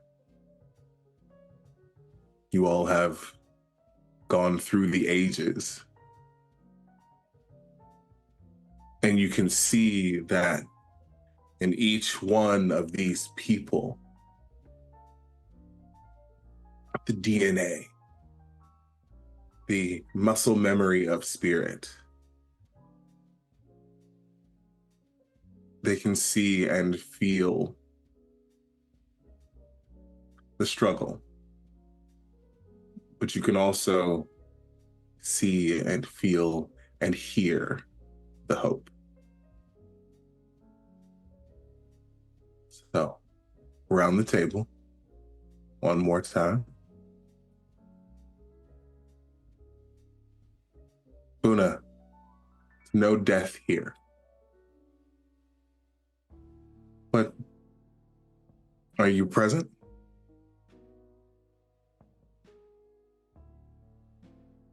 Of course, always present, always watching, just in case. It's DC after all. And they don't call the death capital for nothing, sadly. But it's a wonderful event for those who choose to make it wonderful. It has problems. Oh, it has a lot of problems. But the intention is well-meaning, if not flawed. And thus we see our Black people again in this light. Beautiful, but flawed. Which somehow makes them even more beautiful. I watch, and I see how we got here again. Malcolm X, his death years ago, leading to this moment. A number of other brothers and sisters who passed were killed through injustice. Sorry, my cat just like swiped at my privates, and I was like, why? She's like mad. She wants to be a co-star. The civil rights leaders who passed, making this moment possible. The individuals, the unsung heroes, the ones who had an astounding impact, whose names many people will never know. They lived and died for this moment to happen still. For us to take place in the center stage one more time. Not perfect, but nonetheless, letting the world know that we're here.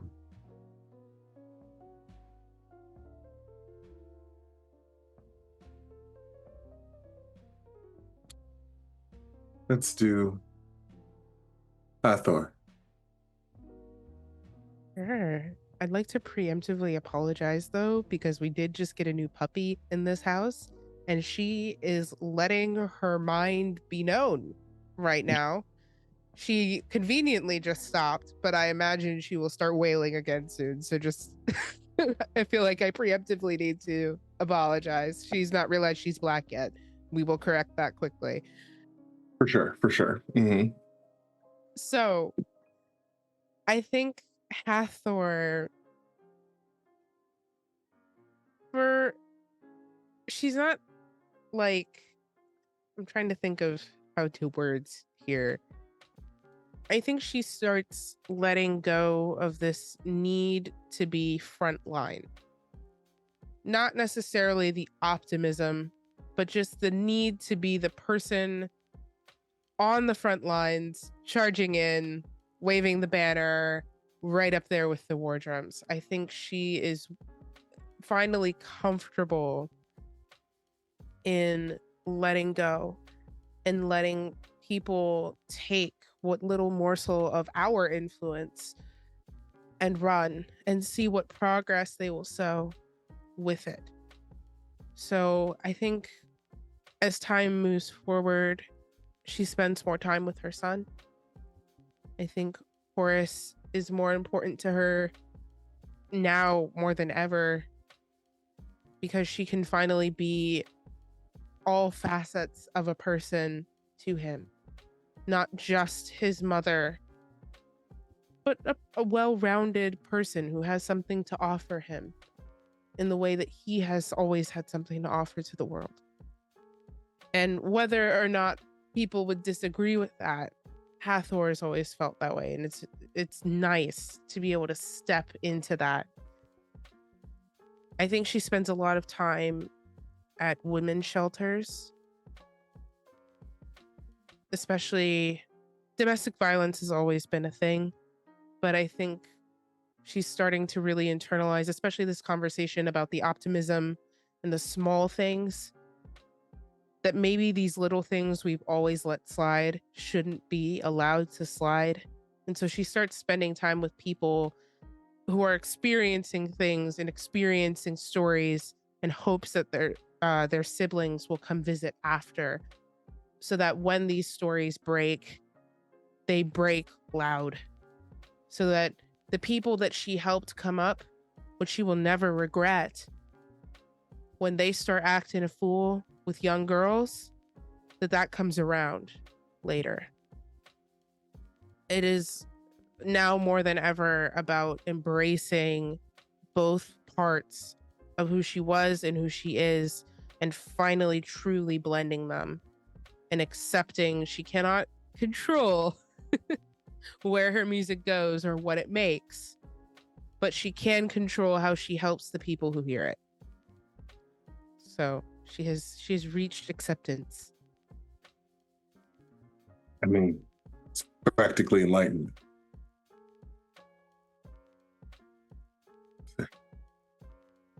Oh, yeah.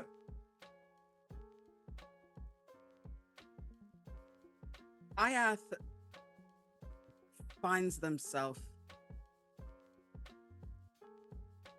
more open than expected at the march. They've always been someone who tries to create the atmosphere, and this time instead were affected by it. And I think they get in their head that there are other ways to be who they are. They don't really let go of this moment of who and how they've been, but they start kind of branching out spoken word, new ways to deliver points of view, people going to shows and things like that that are more interested in that art form are more likely to listen, are more likely to change. They start trying to recognize places where they can make change that is real. They see the tiny changes that have been brought about in radicalizing white youth with their efforts in rock and roll and punk rock music. And they start wondering, where else can I put my fingers in the pot and stir a little bit? She heads to Chicago and sees a young politician trying to step into some big shoes. Does what she can to make sure that people hear his message and hear his words. Focuses more on the language and the literacy than the wealth, because that's kind of the meaning of that has twisted for them, and it's turned into something more contentious than expected. And they instead kind of take their work internal and try to spread positivity through change and attempt to kind of reclaim that optimism that they've lost. Very good. Anasi. I think Anansi would look at this march and think back to what it's modeled after when a man by the name of Martin Luther King led another march to Washington. And think about how when he was alive, he was reviled and decried by the newspapers across the United States as a rabble rouser, as a troublemaker who needed to stay in his own lane, and all of these other horrid things. But then in the subsequent years, he became the sole architect in the minds of white Americans of the civil rights movement. That as if he single-handedly did everything. And not to say that he didn't put in work, but and didn't make some great strides, but he becomes the acceptable Negro, the one that can be held up as a champion of what Black people can and should be. And part of that are marches like this, peaceful demonstrations, because Lord knows that being here in a country that came about from a violent revolution, that's okay and even seen as patriotic and noble when white people do it. But when Black people do it, when brown people do it, it's not the right way. We're not following Dr. King's fine example. We're not following Gandhi's example, because that's how we should rise up and protest.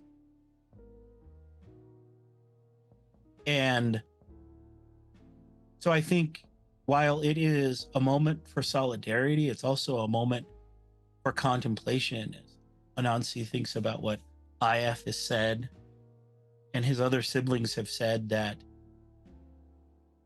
we are in this odd place where others feel a need and a desire to manage our protest, to manage our the telling of our stories as they've always done. But it's coming, I think, to an even finer point in this moment for Anansi, as Anansi looks around and sees that and hopes for a new direction that will allow new forms of expression as Black people find themselves coming back to the same place and being told the same things. Be patient, just wait, your time will come. And time again, we ask when that time is supposed to be. As we get small incremental changes over time, even as we hope for more sweeping change.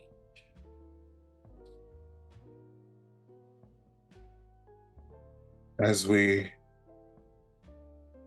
sit in the 90s and continue year to year with the looming threat of the end of all of it, with Y2K threatening to destroy the world, we see our four gods, our siblings, making it, getting through, finding the little moments to keep going, finding the little things that spur them on. And for now, I think that's where we'll say farewell. We should have one more episode where we're going to be stepping into the modern day. So I want to thank everyone for watching. Thank you for being here with us. As always, have had a fantastic time of just sort of letting these four incredible people blow my socks off every time. I am Q. You can find me on the internet at Midnight Inc. That's midnight_INQ. Q is my name. I'm sure you get it. I have things happening. I'm not going to talk about it right now. I don't have the brain for that. Just find me in places somewhere on the internet. We'll start up. Cameras have shifted, so we'll start up at the top. Stefan. Yes.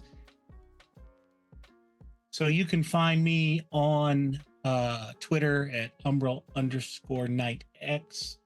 You can find me on Blue Sky at UmbralNightX. Always musing about social issues, history, TTRPGs, movies, and a range of other things. I've got some things cooking, some projects coming up that hopefully we'll be able to announce here soon. So keep an eye out for those. And I just have to say to everyone here, y'all kicked my ass today. Y'all kicked my ass, and I'm here for it. Here for every bit of it. This has been an amazing journey, and I am both. It's bittersweet. Looking forward to the next episode. Phenomenal. Mark. Hey everyone, it's your boy Mark J here. Yeah, this was phenomenal. Again, this cast is I'm glowing, and I can see you all glowing as well. If you watch this episode, go hug somebody, go have some tea or grab a beer or just get horizontal.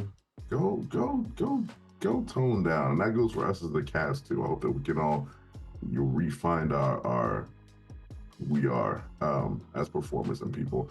You can find me at Apocalyptic Unlimited, where we're doing really cool things. We're a space that uplifts by POC in the TTRPG space. You can find my podcast that I'm especially proud of. I just dropped it with Candace the Magnificent, where Candace made tea, like a big Gatorade jug of tea, and then just spilled it everywhere over the whole space.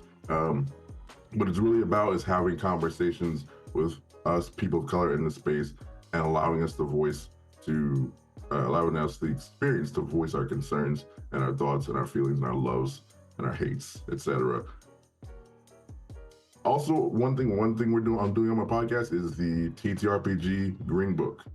So if you are on my podcast, you get to add, in pencil, mind you, to the Green Book of safe people, because we need to communicate about who is safe and who is not in this space, because there are many people just fronting. Anyway, that's my story. None Shot Podcast is what it's called. I'm Mark J. Thank you so much. Liz. So thought I was gonna go last. Hey, I'm here. Hey everybody. I am Dauntless. You can call me Daunt or Liz. You can find me on Twitter at Daunt_Liz. That's DAUNT_Liz. It's on private, but baby, don't let that scare you. I'm hiding from capitalism, not from you. So come on in. You can also find me on Twitch at Dauntless, but all together, DAUNTLYS, where I am a TTRPG performer, but I am also a variety streamer on Team Neat Dude. So if you like this vibe of me not quite knowing what I'm doing, but add games into that, you can find plenty of that over there. I do stuff in places. I don't have any ongoing stuff right now. Everything is about to start. So find me here on Saturdays and don't worry about the other stuff. I am so humbled and honored to be here with this cast. I am sad that we are looking towards the end, but I am looking forward to the end. And I am grateful to have gone on this journey with all of you. Yeah, this has been so moving. If you're in chat and you enjoyed this episode and you learned something, if you felt something, please tell folks to come up and show out for the finale. As emotional as it is for you, it is for us, and we need more spaces for Black Joy. I'm going to get off my soapbox now. Fantastic. Candace. Liz is off their soapbox, but I'm gonna like step up and be like, yeah, what Liz said. People are constantly talking about there's not enough all black tables in the space, and we're over here like, so come through. My name is Candace the Magnificent. You can catch me over at Blue Sky and Twitter at the Candace Marie, and then everywhere else at Candace Magnificent. That includes itch.io, where I have released my very first game. I'm being real quiet about it because I'm feeling real sensitive and life has been kicking me in my pants. But it is a choose your own adventure called Weird Little Guys. If you are interested in having a creepy / sad / uplifting time and you like cats, you can catch me every other Saturday over on Matihi's channel doing What We Do in the Shallows, an original 5e horror pirate campaign that is very gay. You can catch me in the also very gay and mostly BIPOC Otherworld Hollywood over on 12-Sided Stories, wherever you catch your pods. Some wild shit's going on in there, and it's great. You can also see me later this month. At the end of the month, I'm going to be Tybalt, Prince of Cats, in a charity stream sponsored by the Twitch Women's Guild for Women's History Month. That is going to be taking place over 2 or 3 sessions the last weekend of the month. I'll also be on Just the Humans channel next week, I believe on Monday and Wednesday, hanging out with some folks for Monster of the Week and Kids on Bikes to raise money for Gaza and Palestine. And yeah, there's a bunch of stuff I'm doing. There might be a short animated film thing that's coming out, I think, on the 4th as well. So keep my socials. I'll yell about it there and you can enjoy. Oh, real quick. Candy, you dropped a game, you didn't say anything? Come You didn't on say now. nothing. You didn't say anything. Yeah, you was being too sly on that one. All right. I love you so much. I need you to start talking about yourself more and louder, please, I'm gonna do a because voice. I am offended that I was not the first person to find out that you released a game called Weird Little Guys. That's It's exactly about cats. my demographic. It's about Yeah. Candace. I'm sorry. Go I'm get weird. I'm Candace's game. shy about it. Yeah. all of that, Hmm, all of that and more. yeah. I'm not. I'll I give listen, I'm will not. game tweet. right I now. will tweet. I might tweet Okay. later today. I might. Okay. Later Okay. today. If you don't do Adjust it today, that. I'm gonna let If you know it's I not will later do it. today, I will blow it's it up. definitely tomorrow. Okay, so hear I'm me out. Hear me squinting out. at I'm not you. gonna say. I'm not gonna say nothing. I'm just gonna. Yeah, If yeah. you want to look at it, it's on CandaceMagnificent.itch.io. Okay. Okay, All right. there we go. Y'all better put What? some eyeballs on that. Mm-hmm. Oh, Serious. definitely. Definitely. All right, everyone. Thank you all so much for being here, and we will see you in the next episode. Say goodbye, everybody. Bye. Bye.